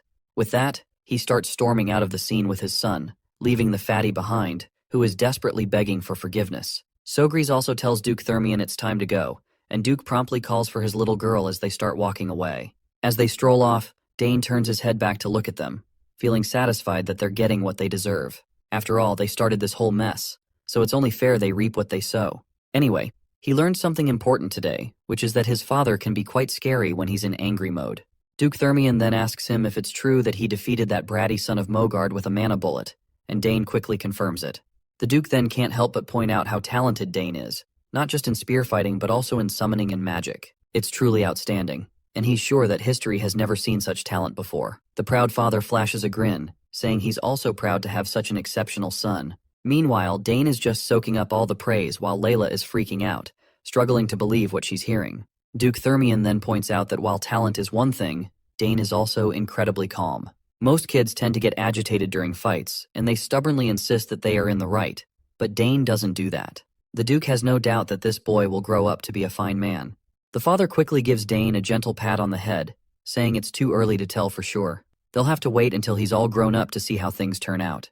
He also points out that it's all thanks to Layla that the incident was resolved peacefully. Without her testimony, things could have turned really ugly. Once Duke Thermion hears this, he's quite surprised that Sogris have such a positive view of Layla. He does not let this opportunity go to waste and tries to downplay her role in the incident, suggesting that if the Count acknowledges her so much, maybe they should start discussing their marriage. Of course, Sogris is startled to hear this, and he can see how eager the Duke is to marry his daughter. To dodge the bullet, he quickly shifts the conversation, noting that the sun is already setting and it's almost time for the banquet. With that, he bolts out of the scene, telling them that he will meet them in the hall. Thermion then also tells his daughter to take her time heading back with Dane. He quickly starts running after the Count, mentioning he wants to have a little chat with him, leaving the two kids behind. As they walk, Layla turns to our boy and asks why the summoned ignored its summoner and obeyed him instead. She claims she's seen famous summoners duel many times in the capital but has never witnessed anything like this. Dane shrugs and admits he's not sure either. It just kind of happened. Of course, Layla pouts annoyingly to see that Dane is intentionally hiding the truth, even though she's the one who helped him get out of that mess. But my guy remains nonchalant and reminds her that he also helped her, bringing up the time when he assisted her with her swordsmanship. Layla thinks back to that moment and reluctantly agrees that he's right. Finally, Dane decides that since they've helped each other once, they can do it again. He tells her she's free to ask him anything. Right away, the girl perks up in excitement as she exclaims that she wants to learn it right now. Dane is startled by her impatience and wonders what could be so urgent to learn. He asks her what she wants to learn, and she quickly tells him to teach her how to use a mana bullet. Dane asks her why she's so eager to learn the mana bullet, and Layla quickly responds that she wants to grow stronger and faster. She hopes to form at least 2 mana cores before entering the academy. Dane wonders why she's in such a rush since she's still so young. He gets the answer for his confusion as soon as she reveals that she wants to grow up quickly to make her mother happy. Her mother loves her a lot, and Layla is certain that becoming stronger would make her proud. Hearing her mention her mother, Dane recalls hearing adults talk about Countess Thermion being bedridden. With that in mind, I guess he has no choice but to help her. Layla bursts into a happy little dance and declares she's ready to start training tomorrow, though she would not mind starting training from tonight as well, especially since she is not sure how long she is going to stay here in the mansion. Dane just shakes his head and tells her she can start whenever she wants. He assures her that once she understands the flow of magic, learning the mana bullet won't be too difficult. Layla then eagerly asks what he'll want in return for teaching her. Dane falls silent, which makes it pretty clear that the request he has in his mind won't be as easy as just showing someone how to use magic bullets. The scene then transitions back to the banquet hall, where guests are whispering and murmuring among themselves about that fat father Tyron. They've heard that Count Tyron got kicked out of the castle, and they're all wondering what he did to deserve that. Some guests mention that Tyron's eldest son caused some kind of incident by picking a fight with the young Master Dane and ended up getting taught a lesson. They chuckle among themselves, amused at the thought of the fat cat coming here only to be humiliated and embarrassed. Word has also spread that young Master Dane is an outstanding summoner. One guest wonders if that means the Sogra's house will now be a prestigious summoner house. However, another chimes in, saying that's not all. Young Master Dane can also use magic, which is something they're having a hard time believing. We then see this big mustachioed man introducing himself to Dane as Baron Opent. He asks our boy if he happens to know anything about the Opent territory in the east. Dane humbly bows his head in respect and replies that he's heard the territory is famously known for its grilled trout and sapphires. The man laughs heartily while admitting that Dane is absolutely right. He goes on to say that the Opent house's trout and sapphires are the best on the continent. He then shoves his daughter forward, saying he almost forgot to introduce her. The girl steps forward and introduces herself as Sylvia Opent, and politely greets him. Dane is startled to see her and nervously reciprocates with her gestures, and gives his own name. I have no clue why he is so nervous around her, but it looks like we are about to soon find out. She dashes toward him with a mischievous look on her face and whispers that she's heard he's the one inheriting House Sogres in the future. Dane fumbles out an unsure response, and Sylvia enthusiastically tells him to stop feigning ignorance. She claims that she has heard he's talented in many ways, and bluntly tells him that she will be under his care from now on, especially since there's a possibility they might become family in the future. And there it is. Dane's nervousness around her makes total sense now. This girl is just too direct, and she didn't even hesitate for a second. Right at that moment, Layla joins the scene while Sylvia is still in the middle of shaking hands with Dane. Not surprisingly, Sylvia gets startled to see a potential rival, while Layla is practically throwing daggers towards our boy with her sharp eyes, and demanding to know who this lady is. Sylvia recognizes Layla right away and greets her warmly, introducing herself as the eldest daughter of Baron Opent. Layla tries to reciprocate with a gesture, but the anger on her face makes it clear she's far from happy, even though she says it's nice to meet Sylvia. The two ladies exchange smiles that are practically dripping with killing intent.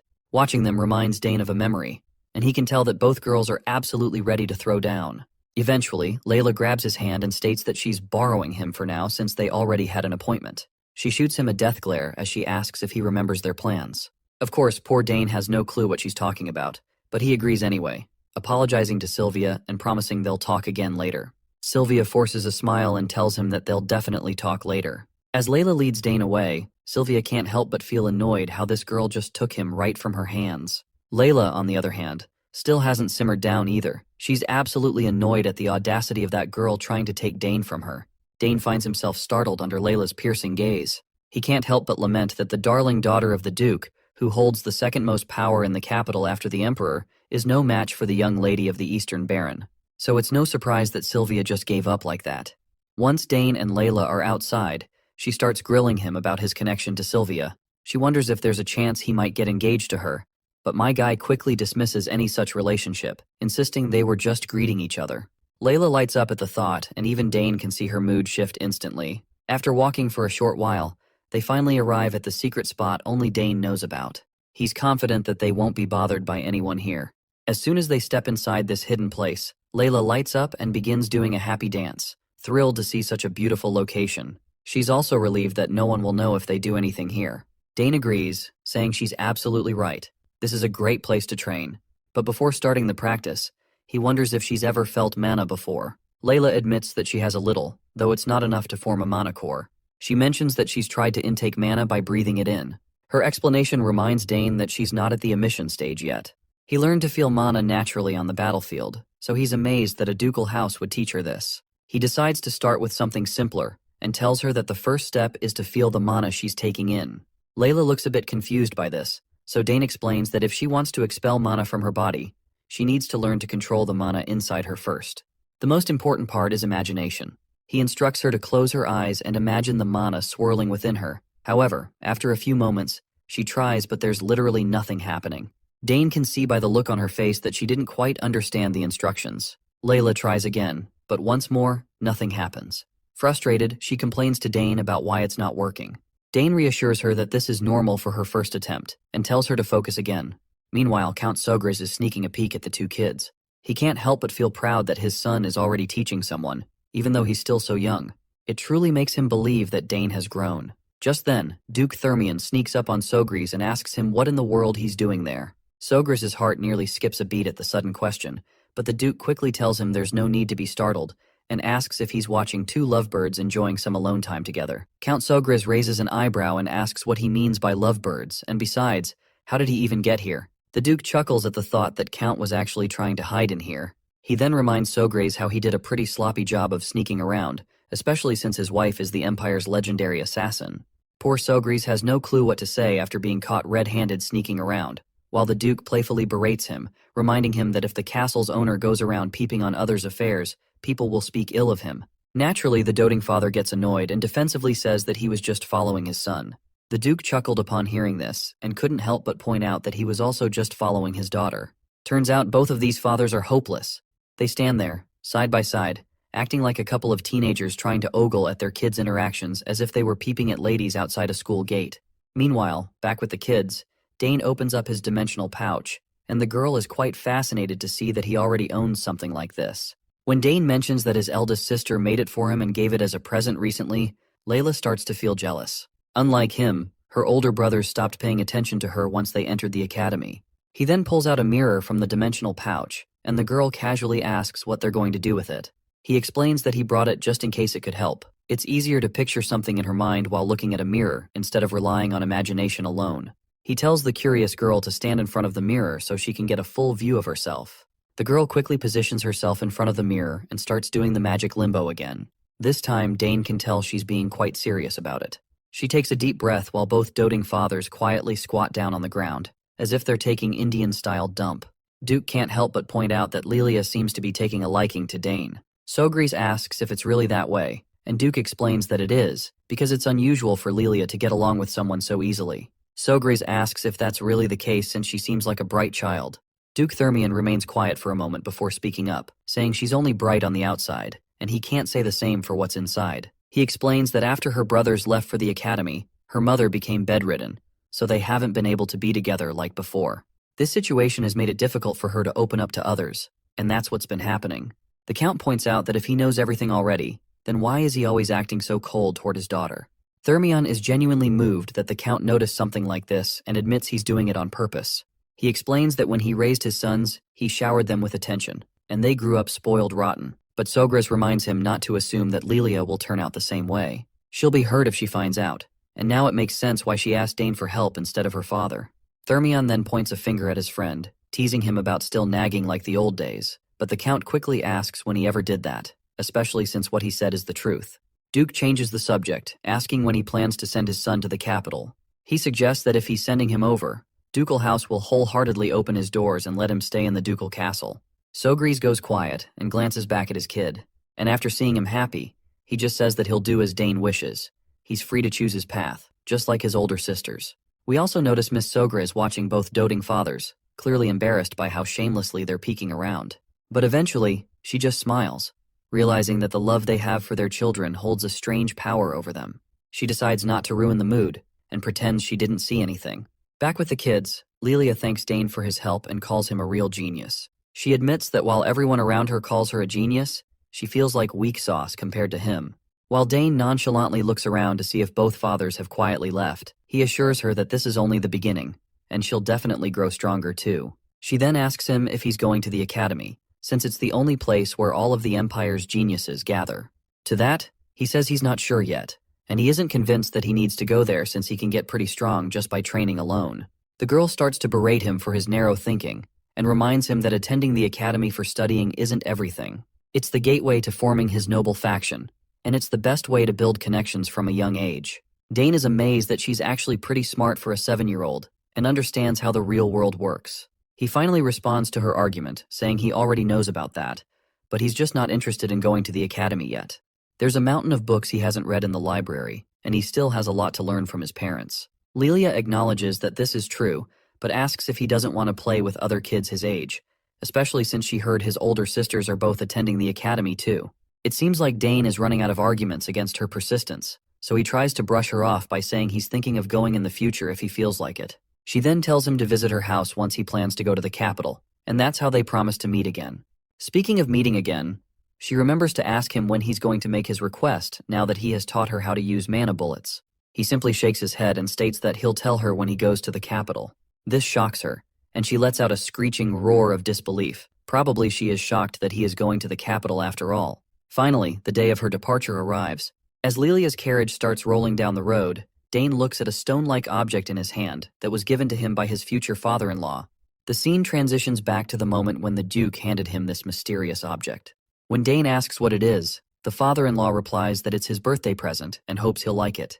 He further reveals that the symbols of their Thermian house are revenge, the sword, and the blacksmith, and the history of the house began with their progenitor, who was a blacksmith. Thanks to him, their house has the best forge in the Empire, in fact the best forge on the entire continent. All of the Thermian-made weapons that protect the Empire were crafted in that forge.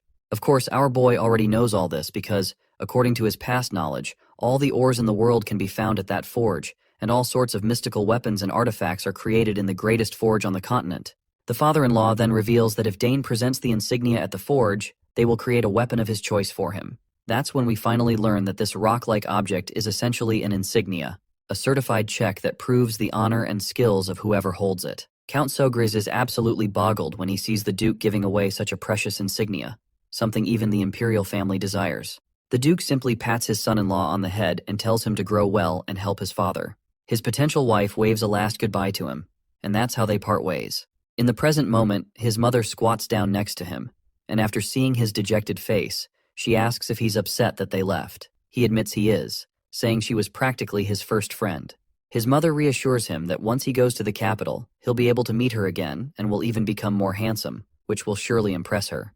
Well, I guess his mother is right, since he can't stay here forever, and he will have plenty of opportunities to see her again in the future. So he wishes her well until they meet again. Meanwhile, as the Duke travels in his carriage, his mind is still occupied with thoughts of Dane. He finds it strange that every time he looks at him, he is reminded of that warrior, Argyric, who showed the ability of a triple-class warrior at a young age. He's sure that if Argyric were still alive, he could have become one of the Hexa-class knights of the Drenic Empire. That's why he hopes to see Dane again when he has grown stronger. A few days later, we see our boy sitting alone before the egg. He's been feeding it mana every morning and evening and is now wondering if it's too early for it to hatch. This egg holds a mysterious familiar, and even if someone isn't a summoner, they can instill the egg with their mana and imprint themselves as the master before it hatches, allowing them to control a summon that usually only sticks around temporarily. He knows that the quality of his mana needs to match his familiar, and there are probably many tricky conditions that haven't been fulfilled yet. He's heard that some eggs never hatch because their conditions are never met, so he hopes that's not the case here. Even though he changes the flow and strength of his mana, there's still no reaction. After putting in a lot of effort once again, he puts the egg back, thinking that he's just being greedy by hoping he would succeed in one go. Suddenly the butler comes out at the gate, asking Dane if he's ready. At that very moment, the egg begins to react and starts making noises. Dane quickly rushes toward the egg, certain he just heard something. The butler also bursts into the room, asking about the noise. Dane tells him to wait a moment while he checks the egg first. However, once again, he finds himself disappointed, realizing he was just excited for nothing, because he can't feel anything different. The butler asks if the egg showed a reaction, to which Dane replies no, saying he probably just imagined it. Once he finally gets into the training hall, he practices his swordsmanship first. After noticing his perfect movements, the butler is quite happy and excited. He claps as he asks since when he learned swordsmanship. Dane just brushes it off, saying he just wanted to swing the sword around a little. The butler showers him with praise, calling him a genius who is even talented with the sword. As he looks at the sword, Dane then reflects on how learning to use a new weapon, like the spear, was fun, but he also wanted to draw a sword. Sadly, he hadn't been able to hold a sword during all that time since his father always watched him so closely. Thankfully, he's glad he hasn't lost his touch with it. The butler quickly dashes off to grab some snacks and brings back an entire tray of delicacies, telling Dane to munch on something before diving back into his training.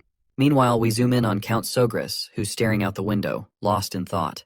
He's been feeling a bit worn out by throwing this banquet every year, but at least he's learned through this banquet that a lot of nobles are paying attention to the south.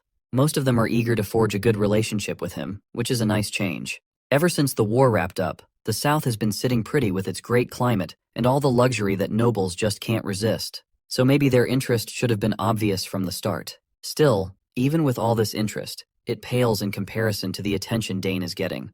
You see, the conflicts with the eldest son of Count Tyron were beyond Sogris's expectations, but Dane handled the situation maturely. He calmly and logically laid everything out in front of the adults, which was super impressive, and he even confidently proved his talent. He can't help but think that his son is just a bit too mature for his age. Sometimes he wishes Dane would act a little more like the other kids and let loose a bit. As the clock ticks closer to the training hour, he knows it's time to head to the training hall. He pulls out the legendary spear, Dragontail, and decides to have Dane swing it around a bit today. But as soon as he steps onto the grounds with the spear in hand, he freezes when he spots Dane swinging his sword instead. Now he's curious about why the sword. His mind thinks back and he's convinced that damn Duke must have said something to him. Otherwise, there's no way Dane would be wielding a sword after all that spear training. He just stands there, watching his son pull off all these cool stunts with the sword. Seriously, Dane looks like he knows what he's doing. The strength he's displaying is something even seasoned sword fighters would have a hard time matching. It makes his father wonder since when did he learn all this. But one thing is for sure, that Dane is definitely talented with a sword too. He finally calls out to his son, asking just when he learned all those impressive moves. Well, it looks like Dane's long-held secret is finally out of the bag, so he decides it's probably best to tell his dad the truth. He admits he didn't actually learn any of it. Hearing this just leaves his father even more perplexed, leaving him wondering if this is yet another hidden talent of his. He starts to think out loud about how Dane already knows spearmanship, magic, assassination, summoning, and now swordsmanship too. He adds that if he were someone else, he wouldn't believe a child could show talent in all these fields. Then he asks Dane if he's curious about the world beyond their walls. Dane looks a bit confused, not really sure what his dad is getting at. The father then tells him that if he wants to explore what's out there, he should go for it. He genuinely believes this country might be too small for his son's vast talent, and if he stays cooped up here, he'll be the one missing out. Dane feels a wave of sadness wash over him as he realizes his father has come to terms with the fact that he can't hold on to him forever. So, he finally says he'd be glad to learn about the world outside. His dad smiles at this and quickly gets to the point, telling him that it's finally time to prepare his son to go out into the real world.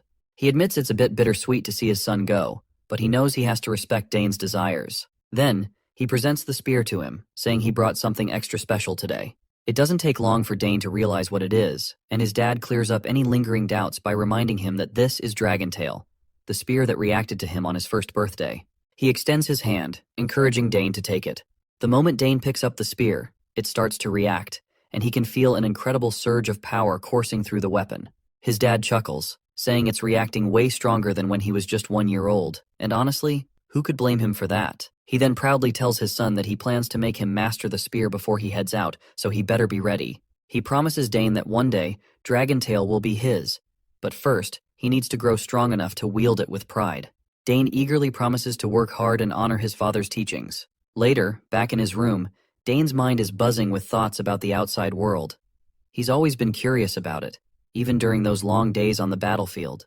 As a soldier, all he really knew was war, setting up camp, cleaning his weapons, eating bland food, and gearing up for the next battle.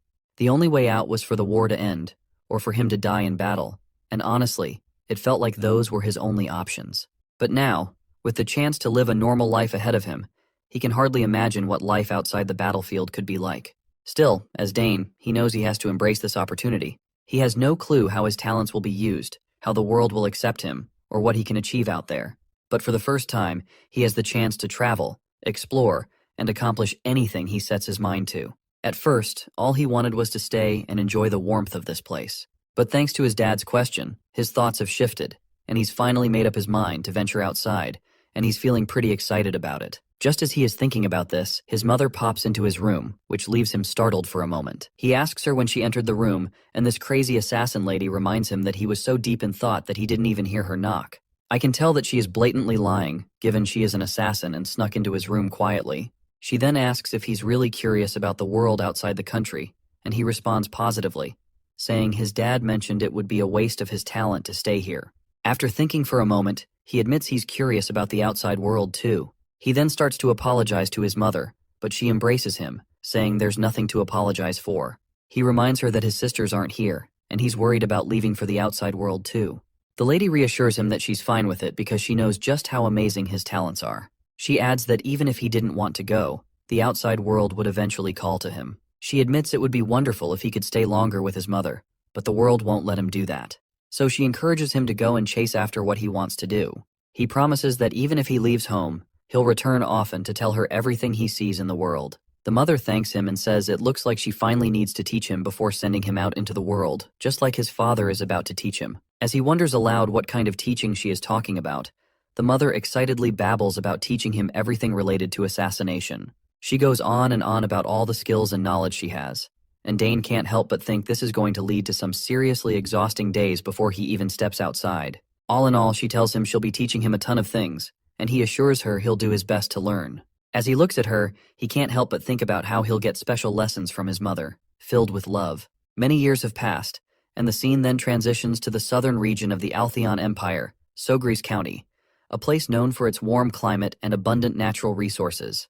This place has become a cornerstone of the empire, helping them stay strong during the war. Thanks to Count Sogris's magnanimous rule, it's a region filled with peace and warmth. Finally, with the war coming to an end, the few small rebel forces have all been captured, bringing about an era of lasting peace for everyone. On a bright day, people are buzzing with chatter about how young Master Dane visited one of the shops recently. They can't stop talking about how the shopkeeper's eldest daughter literally fainted when she saw him. The ladies gossip among themselves, saying he's becoming more handsome by the day, and they wish they could catch a glimpse of his face at least once. There's even a rumor floating around that he's still single, which gives them a glimmer of hope. But one friend quickly reminds them that he's only 14 and tells her friend to stop drooling over an underage boy. One of the ladies then mentions that there are rumors Dane doesn't seem like a 14-year-old at all. He's already as tall as Count Sogris. Some even say he could easily be mistaken for a 20-year-old. All right, enough of the gossip, and let's see for ourselves how our boy has grown. For that, we transition to the outskirts of Sogris County, an area infused with ancient magic, known as the Forest of the Last Days. Here, Dane is on a special mission assigned by his mother, Lily Sogris. We catch a glimpse of him holding a spear in one hand, and in the other, some kind of cloth, probably a map or something else. I'm not really sure.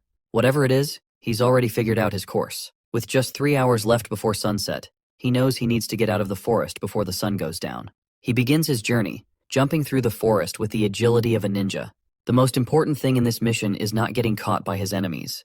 During this time, Dane needs to dodge the traps and nests set up by his mother and escape from the forest, which is filled with all sorts of other dangers. After leaping around for a while, he finally lands back on the ground.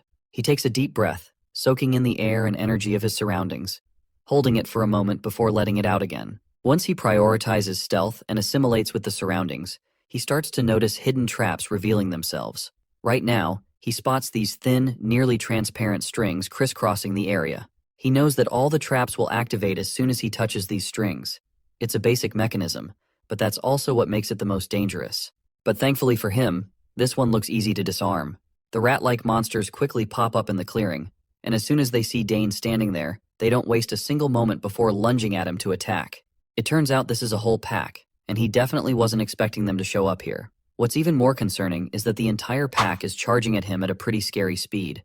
Before they hit the strings and trigger the traps, he needs to deal with them quickly. But then he hesitates, because touching the trap accidentally could be even more dangerous. Still, there's no time to waste, and he needs to get out of here. He starts dashing away, and as soon as the rats trigger the traps, sharp needles spring from all directions, catching those unfortunate rats that fell for the setup. It seems like luring the rats into the trap was part of his plan all along, and he's relieved they fell for it, saving him the trouble of dealing with them directly. But then he spots one particular rat that is not dead yet. After closing the distance, the monster leaps right at him. Dane continued going toe-to-toe with the remaining Roosevelt beast. He struggled with the vermin's speed as it almost caught up to his own. The overgrown rat hit the brakes and pivoted for another attack. This time, it used its long-range weapon, spitting out a bizarre substance from its mouth. Dane carefully assessed the situation as the substance homed in on him. He did not know what it was, but the substance certainly felt dangerous. He spun his spear and dispelled the attack effectively. The young man gritted his teeth as he knew that he couldn't afford to waste any more time fighting this chunky rat. Defending would only cost him precious time, so it was time to turn the tables and attack. A blue aura started coalescing around his body as he locked in on his target. With a viciously swift chain of moves, Dane displayed his impressive spearman technique. He moved his body freely in the air while flawlessly tracking the enemy's position. It resulted in the Roosevelt's head being sliced in half with a clean cut. Dane did not even bother looking back at the result of his attack. He just bolted out of there and continued his mission. By sundown, he had reached the end point of the trial. He was thoroughly exhausted, huffing and puffing for air as he tried his best not to throw up. At least he had finally escaped the forest and all its horrors. Suddenly, he felt a ferocious presence coming out of the woods and worried that his struggle wasn't done yet. He hurriedly stood up and regretted letting his guard down to rest. Just when he was about to confront the presence, he stopped in his tracks.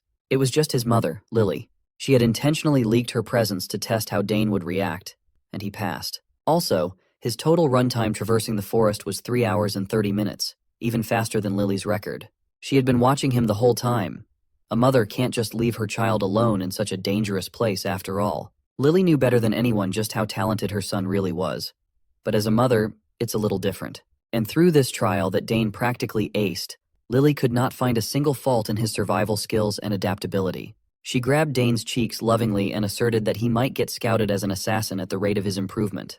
To commemorate his successful run, Lily took out her prized possession as the Empire's greatest assassin, her dagger. She reckoned that the weapon would fit her son better now. From now on, Dane would own the Nighthorn. Lily gladly passed the legendary weapon to her boy, as she wouldn't be using it anyway. Nighthorn was created from the mysterious ethereal ore, an ore that could take the elements of any object. If he wished, he could use it to store all the poisons in the world. In doing so, he could mix and absorb poison for his own use. Dane sincerely thanked his mother for such a precious inheritance, and swore to treat Nighthorn well. This also marked the end of his assassin training from his mom. Just as they were preparing to head out and go back home, the mother and son duo heard a guttural scream nearby. It seemed to have come from the depths of the forest, so they decided to check it out. We jumped forward to a few days later, inside the walls of the Sogres County Annex Tower. In one of the guest rooms, a man woke up coughing and screaming in horror. He had long, flowing white hair and a beard, and he seemed utterly confused. The mysterious man struggled to catch his breath after waking up from his slumber. He finally looked around the lavish room and wondered where he was. The last thing he remembered was eating a mushroom in that damned forest. The door creaked open, and out came Dane carrying some water. He warned the man not to move too much, as he was still undergoing detoxification.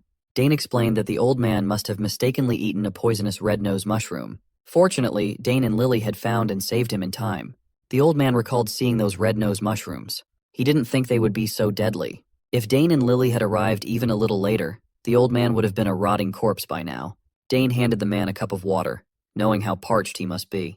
The young man carefully observed the strange old head. He saw a belt that had the insignia of the Nixian magic tower in the old man's possession. He was definitely not an ordinary person. If it wasn't for Nighthorn absorbing the poison raging in his body, the old man would have died. Now that the old head had calmed down a little, he asked Dane where they were, and the young man honestly stated that they were in Sogres County's Annex Tower. The old man must have gotten lost in the southern region. He was poisoned by those damned mushrooms and walked all the way south.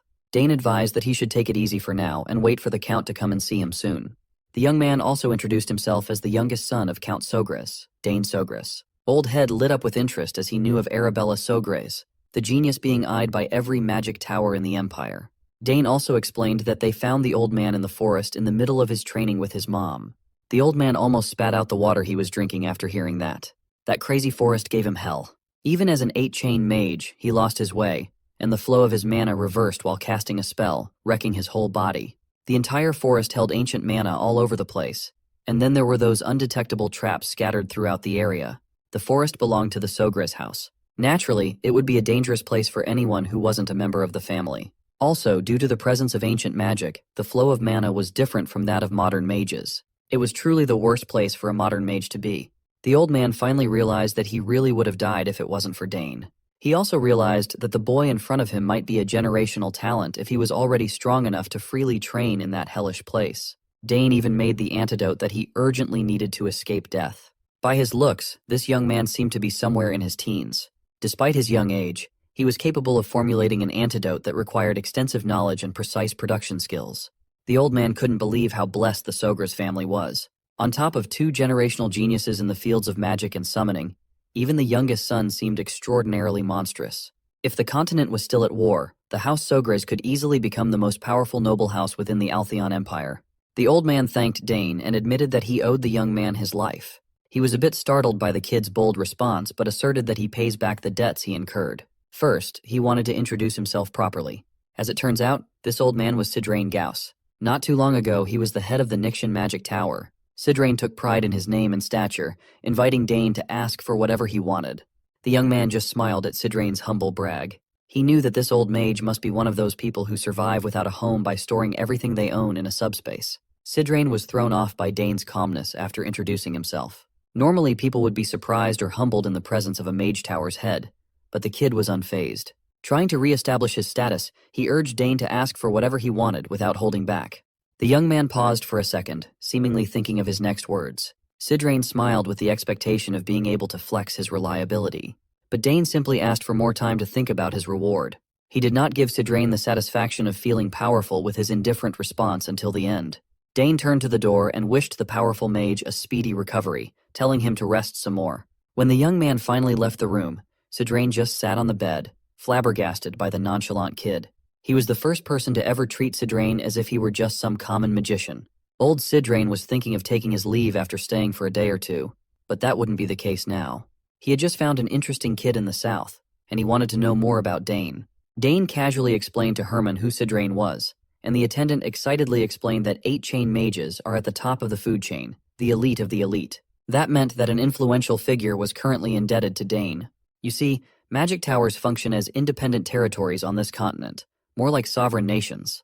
That meant Sidrain was an immensely influential person. Still, it's a mystery why the head of a magic tower was wandering the forest in the first place. But that was no ordinary forest. Mages consider it a forbidden area, dubbing it the Forest of the Last Days. Just from the name alone, it's evident that it's not the type of place ordinary people should take on. Dane looked at the sword in his hand and tasked Herman with getting him a new one. The ones he had been using had become too lightweight and short for his body. Luckily, they had a whole array of weapons from the spoils of war the Count brought back. Tomorrow, Dane could start training with a proper longsword. For now, he would just use the lightweight blade to wrap up his training. Come to think of it, he had the crest that Duke Thermion gave him too. A free coupon to forge whatever weapon he wanted. It had been 7 years since that day. Looking back, Dane remembers those days fondly. If he happened to venture into the capital, his first stop would definitely be the Duke's territory. After practice, Dane ran into his father outside the training hall. Dane thought his dad had matters to take care of outside the castle, but surprisingly, he returned earlier. Things wrapped up outside earlier than expected, and the Count had to hurry home to meet the head of the magic tower recovering in one of their guest rooms. He was hoping that Sidrain Gauss could help Arabella. She was going to need a good master after all. Dane also considered having the head of the magic tower help his sister, but he wasn't sure if the old man could handle that girl's temperament. He'd heard that Arabella punched one of her seniors for being annoying. In any case, Count Sogris praised his son for doing the right thing and saving another's life. Sure, he just did what had to be done, but he still went out of his way to do something that not just anyone can do. Dane had really grown up to be an amazing young man. As the years go by, it's getting more and more difficult for Count Sogris to even catch a glimpse of his daughter's faces. Arabella had finished her extended semester and was now choosing a magic tower to join, while Claire had been appointed as an assistant professor. It's the cost of having extraordinary children. Sure, Claire and Arabella were outstanding in their own right, but the Count also had high expectations for his only son. He often wonders how the world would handle a man of so many talents. The Count had been looking forward to the day when his rival, Bout Thermion, would see how Dane had progressed. It had been years since he was reincarnated as the son of the Sogres house, but the thought of crossing blades with Duke Thermion still fills him with determination. In any case, he also wonders how Layla is faring in the capital. Her last letter came maybe a year ago. Dane's looking forward to seeing what she's up to when he swings by the capital. A few days later, Sidrain complained about going stir-crazy from staying in the guest room. He still hadn't fully recovered yet. The doctor advised him not to venture too far out and forbade him from using magic. His magic reflux had not been purified yet, and the poison that seeped into his body had yet to be fully nullified. He would have to rest and recover for a bit longer. Sidrain didn't have much of a choice. It had been a while since he was unable to use magic, so this situation would be a change of pace. But he couldn't stand being cooped up in the room all day. So, he went out of the room even though he didn't know his way around the annex. The doctor worries that the old man might stir up trouble, and he'll be the one suffering. In the few days that Sidrain had stayed in the guest room, the housekeepers started spreading rumors about the old bat. They say that mages are either geniuses or nutcases. Some of the maids had seen Sidrain go up and down every single floor of the annex dozens of times, and now he was just looking at the flowers in the garden for hours on end. The maids heard that the old man was supposed to be an incredibly powerful mage, but all they'd seen was a crazy old nutcase. They worry for their Lady Arabella, Sidrain had been completely enamored by the beautifully crafted garden of the estate. He would never have guessed that they were arranged to possess such extraordinary magic. Dane came up to the old man. He had looked everywhere, only to find Sidrain in the garden. Sidrain wasn't too keen on being confined in a foreign place until his full recovery, but everyone just wanted what was best for him. In any case, the area was certainly a fine place to rest and recover. He could see why so many nobles come south once the vacation season starts. Dane loved the south, so it's a shame that he would have to leave soon. Curious, Sidrain asked the young man where he was going. Dane casually answered that he'd be heading to the capital soon. Sidrain assumed that the kid must be going to the academy. Both of his sisters were prominent figures in that prestigious place, after all.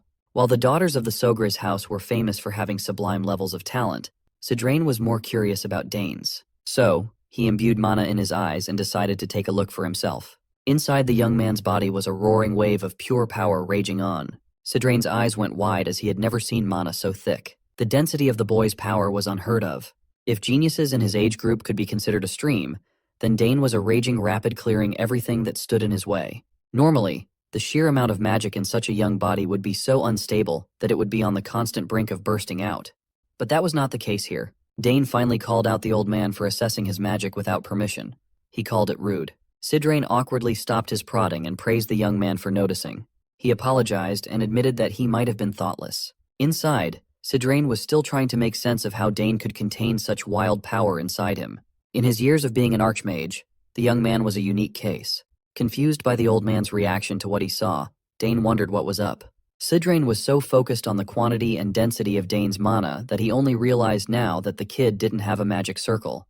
With his raging mana, a magic circle should be easy to form.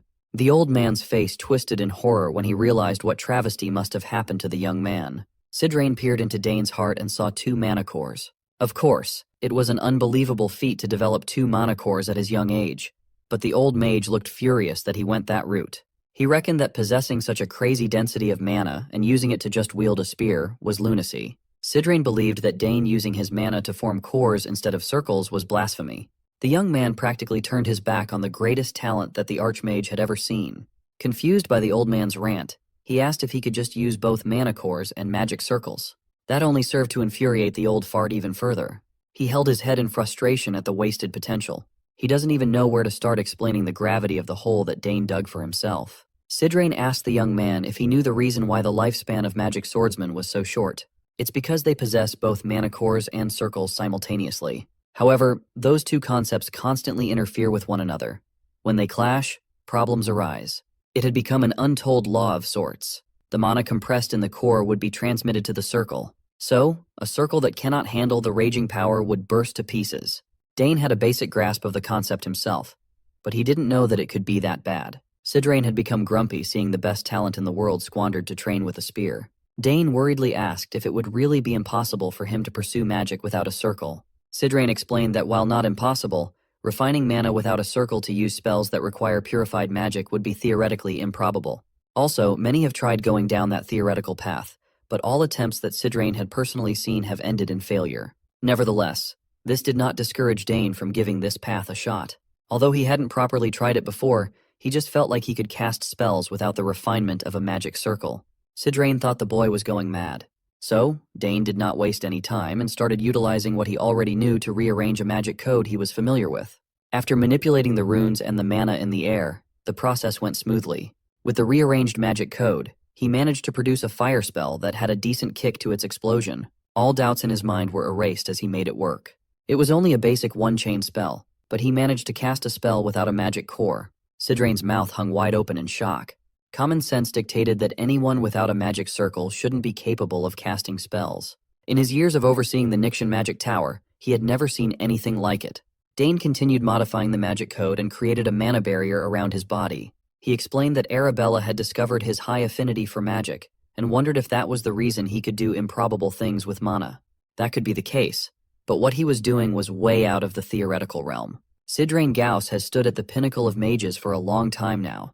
This was his first time feeling what the commoners felt in the face of the elites and their otherworldly capabilities. He's witnessing a real world-shattering innate talent. Meanwhile, Dane was just amused that he managed to make the spells work. The old archmage's knees trembled in excitement. Dane had unparalleled mana affinity and purer and denser energy than anyone else in the world. The kid is the real deal. a one-of-one prodigy. Sidrain couldn't take it anymore. He immediately asked Dane if he would like to become a personal disciple. The old man worked really hard to convince Dane to learn his teachings, believing that ignoring such a talent would be a disservice to the world.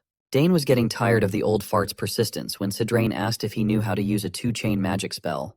The young man hasn't been exposed to two-chain magic codes, so he can't cast a higher-level spell. Sidrain Gauss laughed and bragged that if Dane went under his tutelage, he would be able to cast 8-chain magic spells in no time. Still, Dane politely declined the invitation. Sidrain's patience was running thin. Suddenly, Count Sogras interjected and laughed at the closeness of the Archmage and his son. When asked what the two were discussing, Dane honestly answered that the old fart kept on trying to take him in as a disciple, even after refusing several times.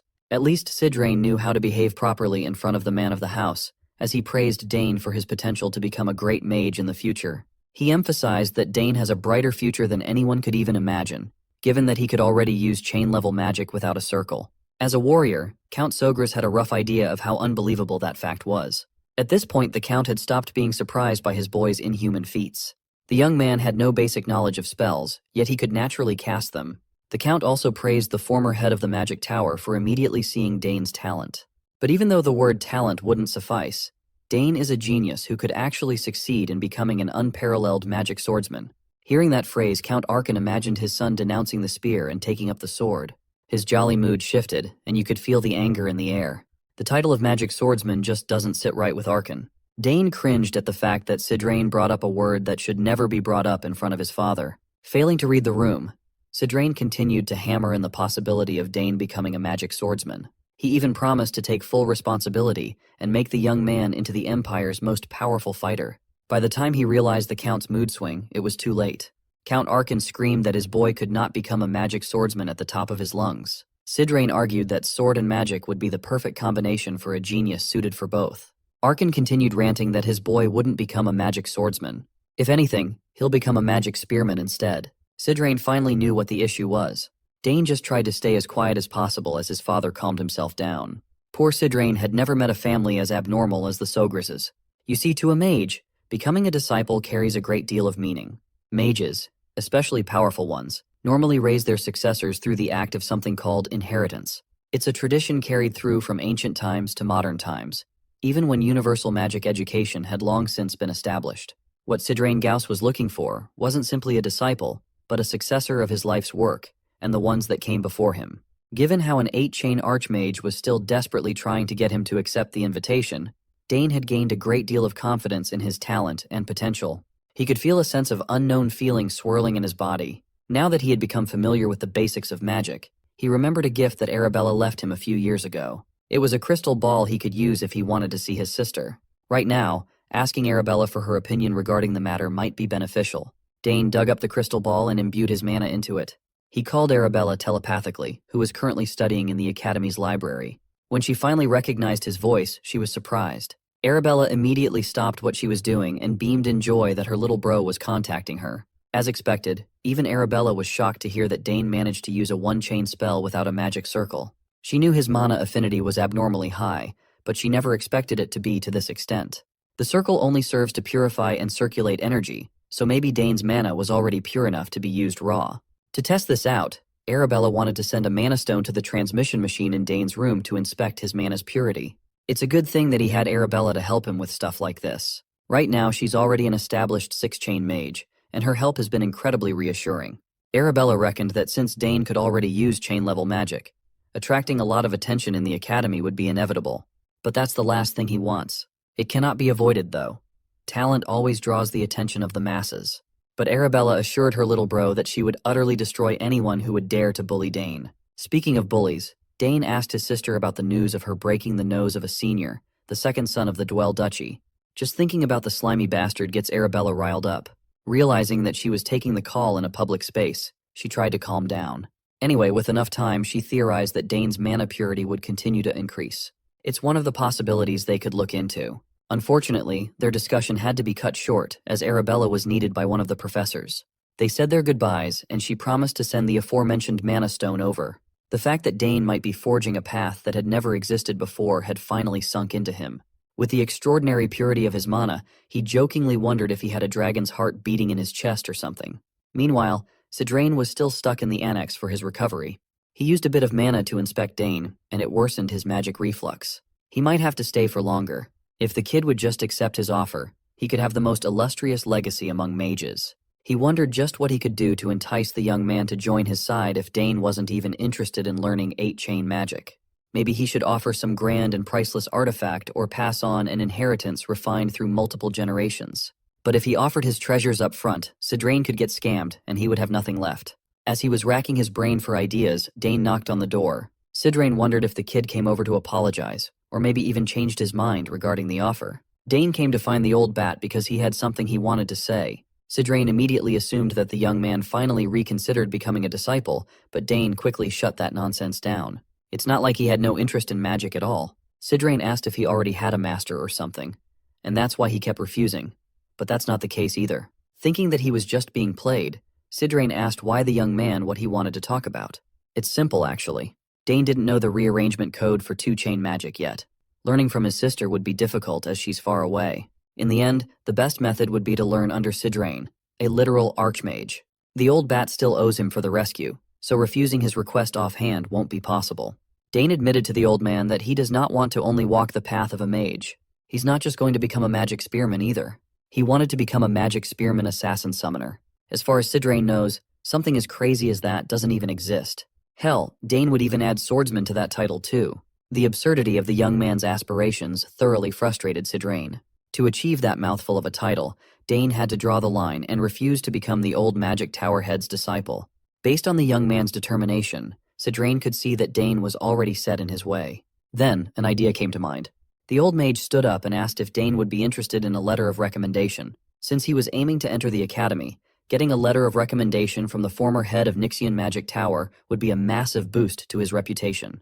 Dane thought about it briefly and reckoned that it wasn't a bad offer by any means. So he accepted the letter of recommendation, and while they were at it, he wanted to make another request. Sidrain quietly laughed to himself, thinking that the young man had finally come around.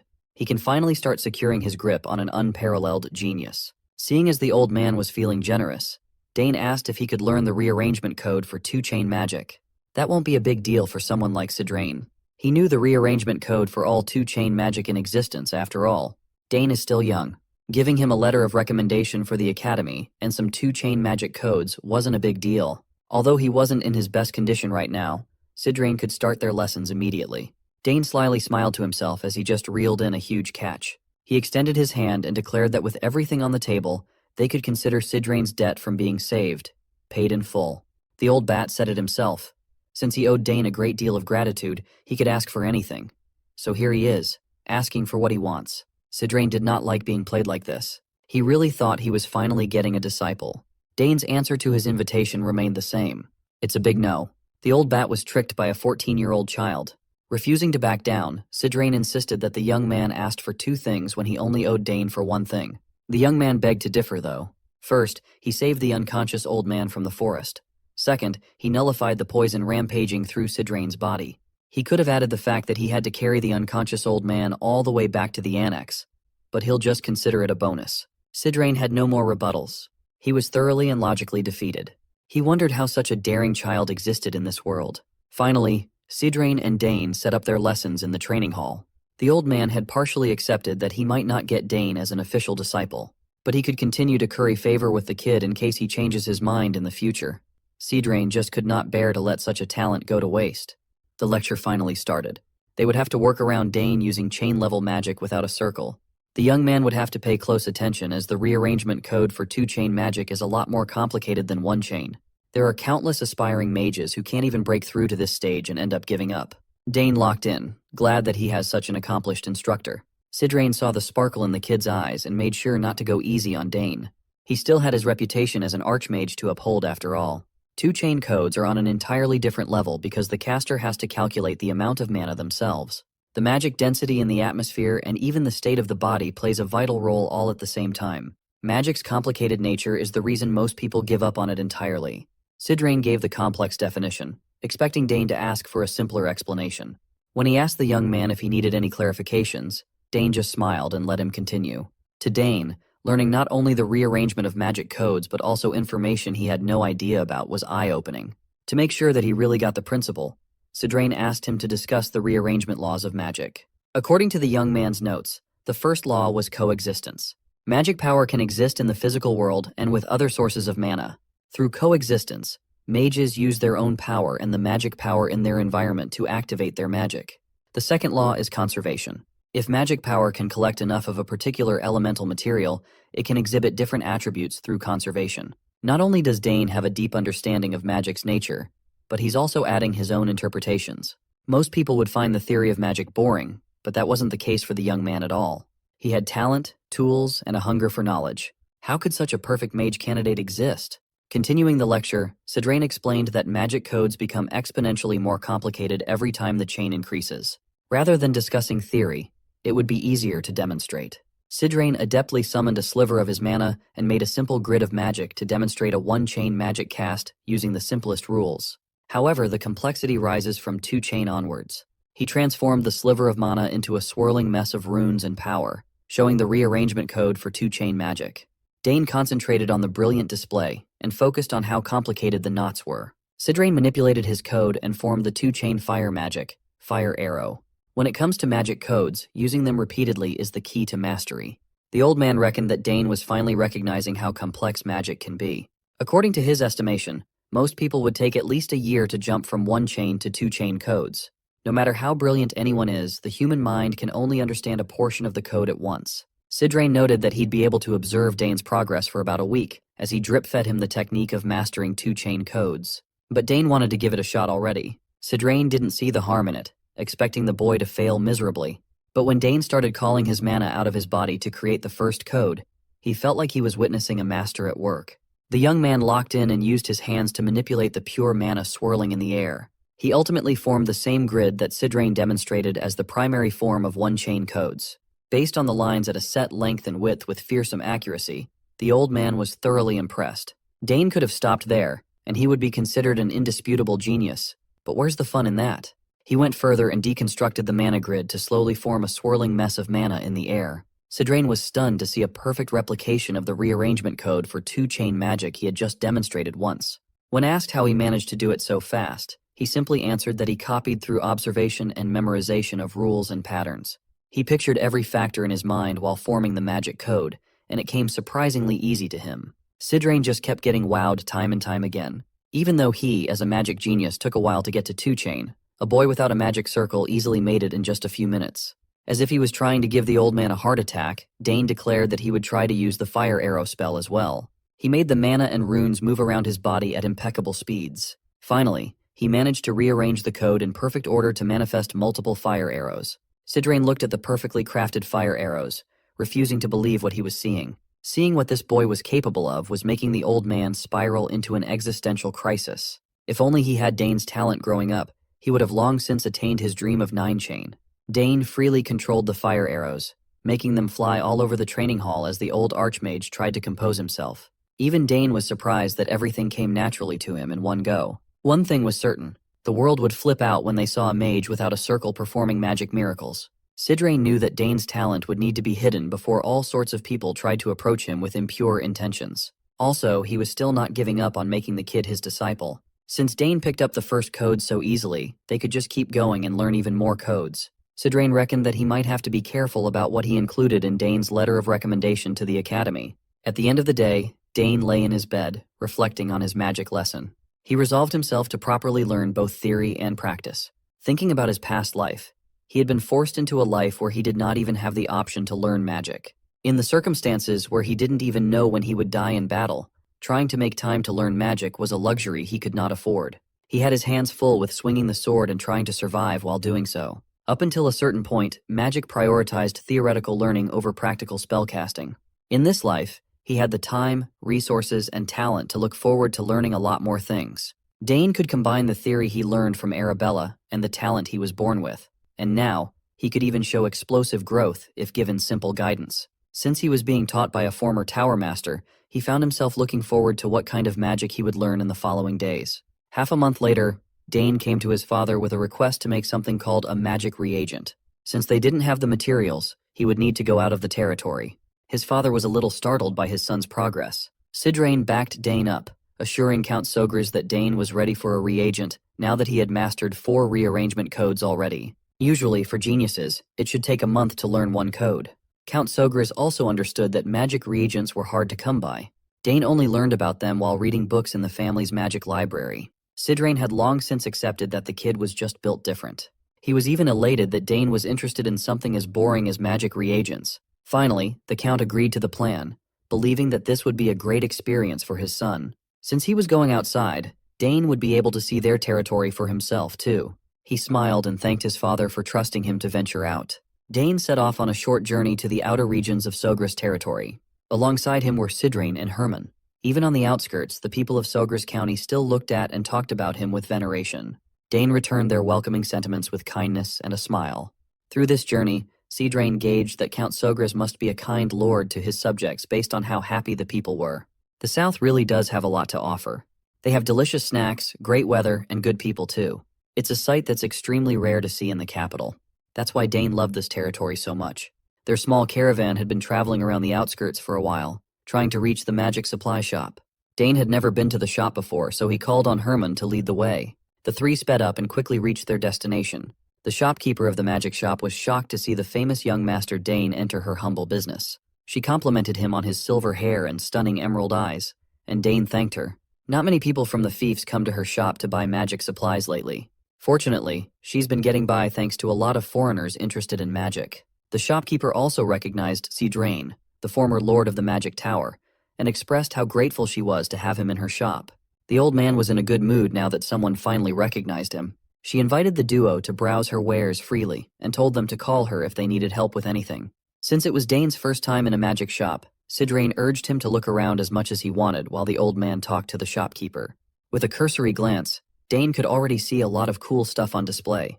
They had potions, gems, charms, and everything magical, though he found it a little strange that he was feeling some sort of déjà vu. Moreover, he discovered that touching the wares showed him their magic reaction. He just chalked it up to his high affinity and continued browsing. Suddenly, a faint ringing sound echoed in his ears, seemingly demanding his attention. He could feel a particularly strong reaction from one side of the shop. Just as he approached that section, the owner informed him that everything on that side was just decorative items. Sidrain called Dane over to take a look at some potion ingredients together. The old man had already picked a few raw materials, such as moonroot, which could be used in at least 50 different potions. The owner assured them that her ingredients were personally processed to the highest quality. Meanwhile, Dane was too mystified by the strange ringing. As he walked deeper into the pile of decorations, he felt a strange power calling to him. He turned to see a piece of stone that was emitting pure mana. It must also have been the source of the ringing. Dane hurriedly approached the stone as though his body was moving on its own. Herman, seeing his young master behaving oddly, ran over with concern. To him, his young master was simply staring at a plain rock stuck in the wall as decoration. Dane wasn't entirely sure what was happening, but the stone was undoubtedly calling to him. He took it out of the wall and held it in his hands. As he suspected, imbuing the stone with more magic made the reaction even stronger. There was a possibility the object was uniquely reacting to his magic. Meanwhile, old Sidrain was still picking up raw ingredients left and right. Dane went over and asked the store owner what the story was behind the stone he had just plucked out of the wall. As the owner had said earlier, it was just decoration. But what kind of decoration has a magic reaction that is stronger than anything else in the shop? Sidrain asked if the owner had been cheated with the rock or something, and she admitted that a few years back, a peddler gave her a big package as payment. When she excitedly opened it, she found the plain stone inside. She held on to hope and had a mage appraise the stone, but it was confirmed to be just an ordinary rock. Based on Dane's interaction with the object, it was clearly not a normal rock. The owner urged the young master to focus on her other products and a few special magical artifacts instead of wasting his time on a rock. She tried to sell him a lot of valuable magical artifacts of all kinds, but Dane was still transfixed by the strange stone in his hand. It was the only thing he wanted. She showed him a name scroll card that automatically reads and stores all kinds of information to be cataloged. In the end, Dane bought the scroll card and the useless stone. He was sure this wasn't an object he could just leave behind. Even Sidrain was confused about what was going on in the young man's mind. On the ride back, the old bat curiously asked if Dane had an interest in decorative art, or if he really believed there was something special about the stone. When he explained that the slab was reacting to his magic, Sidrain kept an open mind. Although he didn't see anything special, his curiosity was definitely piqued. Since there were too many people on the streets, the small caravan hurried back to the castle. Sidrain set up an invaluable experimentation tool to help Dane figure out what the stone really was. He was confident he could appraise the stone accurately. Still, a mage had already appraised it and found nothing remarkable. Sidrain arrogantly declared that no mage appraiser was better than his tool. He had put all his funds into this state-of-the-art device for appraisals.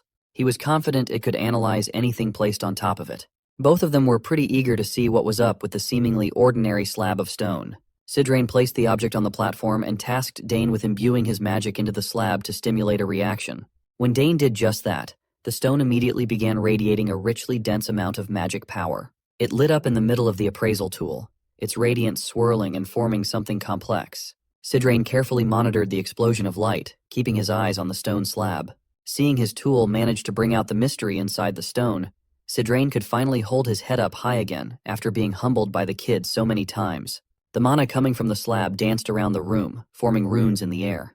Dane immediately understood what they were looking at, as he had been learning about these things with Sidrain for weeks now. Inside the stone was a magic code, but the old bat declared it wasn't just any ordinary code.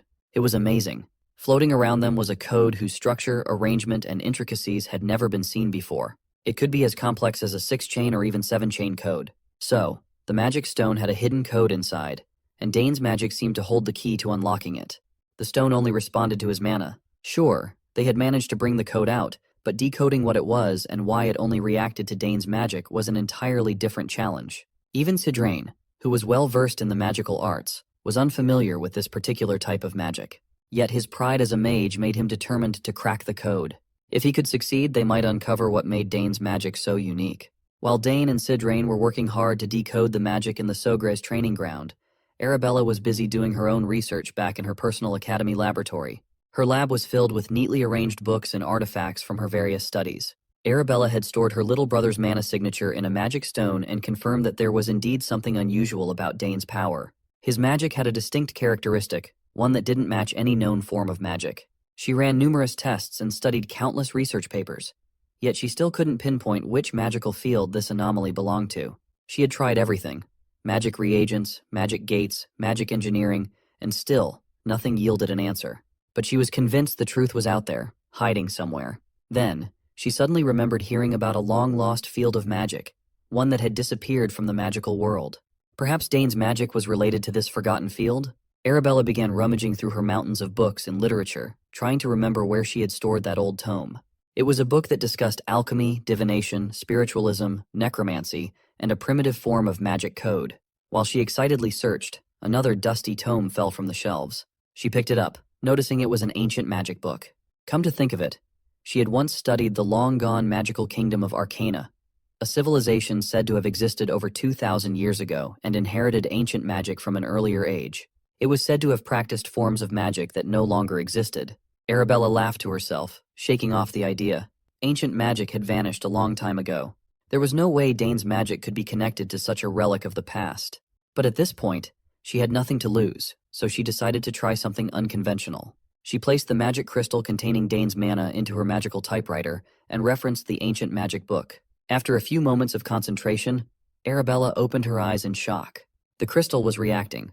She quickly wrote down the mana's properties, her mind racing as she wondered if Dane's magic could be linked to alchemy, divination, or something entirely different. Arabella would be fine with any result, as long as it didn't lead her brother toward necromancy. When she finished analyzing the findings, she felt as though she had been struck by lightning. All she could say was, "What in the world are these findings?" Back in the Sogre's training ground, Dane and Sidrain were still hard at work, trying to elicit more reactions from the stone. After some time, Sidrain finally broke the seal on the slab. Inside the slab, there was something else. The old man carefully extended his hand and pulled out the object. It was a simple accessory, a silver bracelet emitting dense magic power. To the untrained eye, it looked like any ordinary bracelet you could find in a marketplace. Sidrain initially thought there might be something special about the bracelet's material, but it seemed mundane. Given that the stone only responded to Dane's mana, Sidrain suspected the same would hold true for the bracelet. Dane slipped the bracelet onto his wrist. It dangled loosely at first, seemingly too big for him. But then came the reaction. The bracelet lit up, resonating with the magic in Dane's body. As expected, it only responded to him. Dane started to see strange characters emerging from the bracelet, glowing faintly. Sidrain leaned in for a closer look while Dane anxiously asked if the old mage could decipher the symbols. To Dane's surprise, Sidrain's face lit up with a broad smile. The characters were ancient runes, characters that no one in the current world could read. By ancient, Sidrain meant the language of the long-lost Arcana kingdom. Dane only knew a little about Arcana from what Arabella had told him when they were children. She had described it as a time when magic ruled every aspect of life. But then, suddenly and mysteriously, the era of magical prosperity had ended, leaving behind only a few relics and legends. And now, this strange line of magic code, sealed inside a stone, had been added to the ancient puzzle. Sidrain knew that Dane's magic was special, but he never imagined it would be linked to the ancient Arcana kingdom. This revelation intensified Sidrain's desire to have Dane as his apprentice. After all, the Forest of the Last Days, which had defeated even Sidrain, was rumored to be imbued with remnants of Arcana's disruptive magic.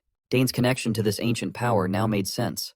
Unfortunately, all they had at the moment were those few lines of indecipherable runes. Sidrain urged Dane to take his time and dig deeper into this mystery, but warned him to keep it a secret for now. Suddenly, their moment of quiet study was shattered.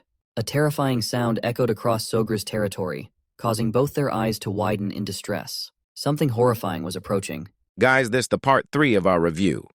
If we reach 3K views in this video, I make the part 4 immediately for you guys. Thanks for and see you in our next video. Goodbye.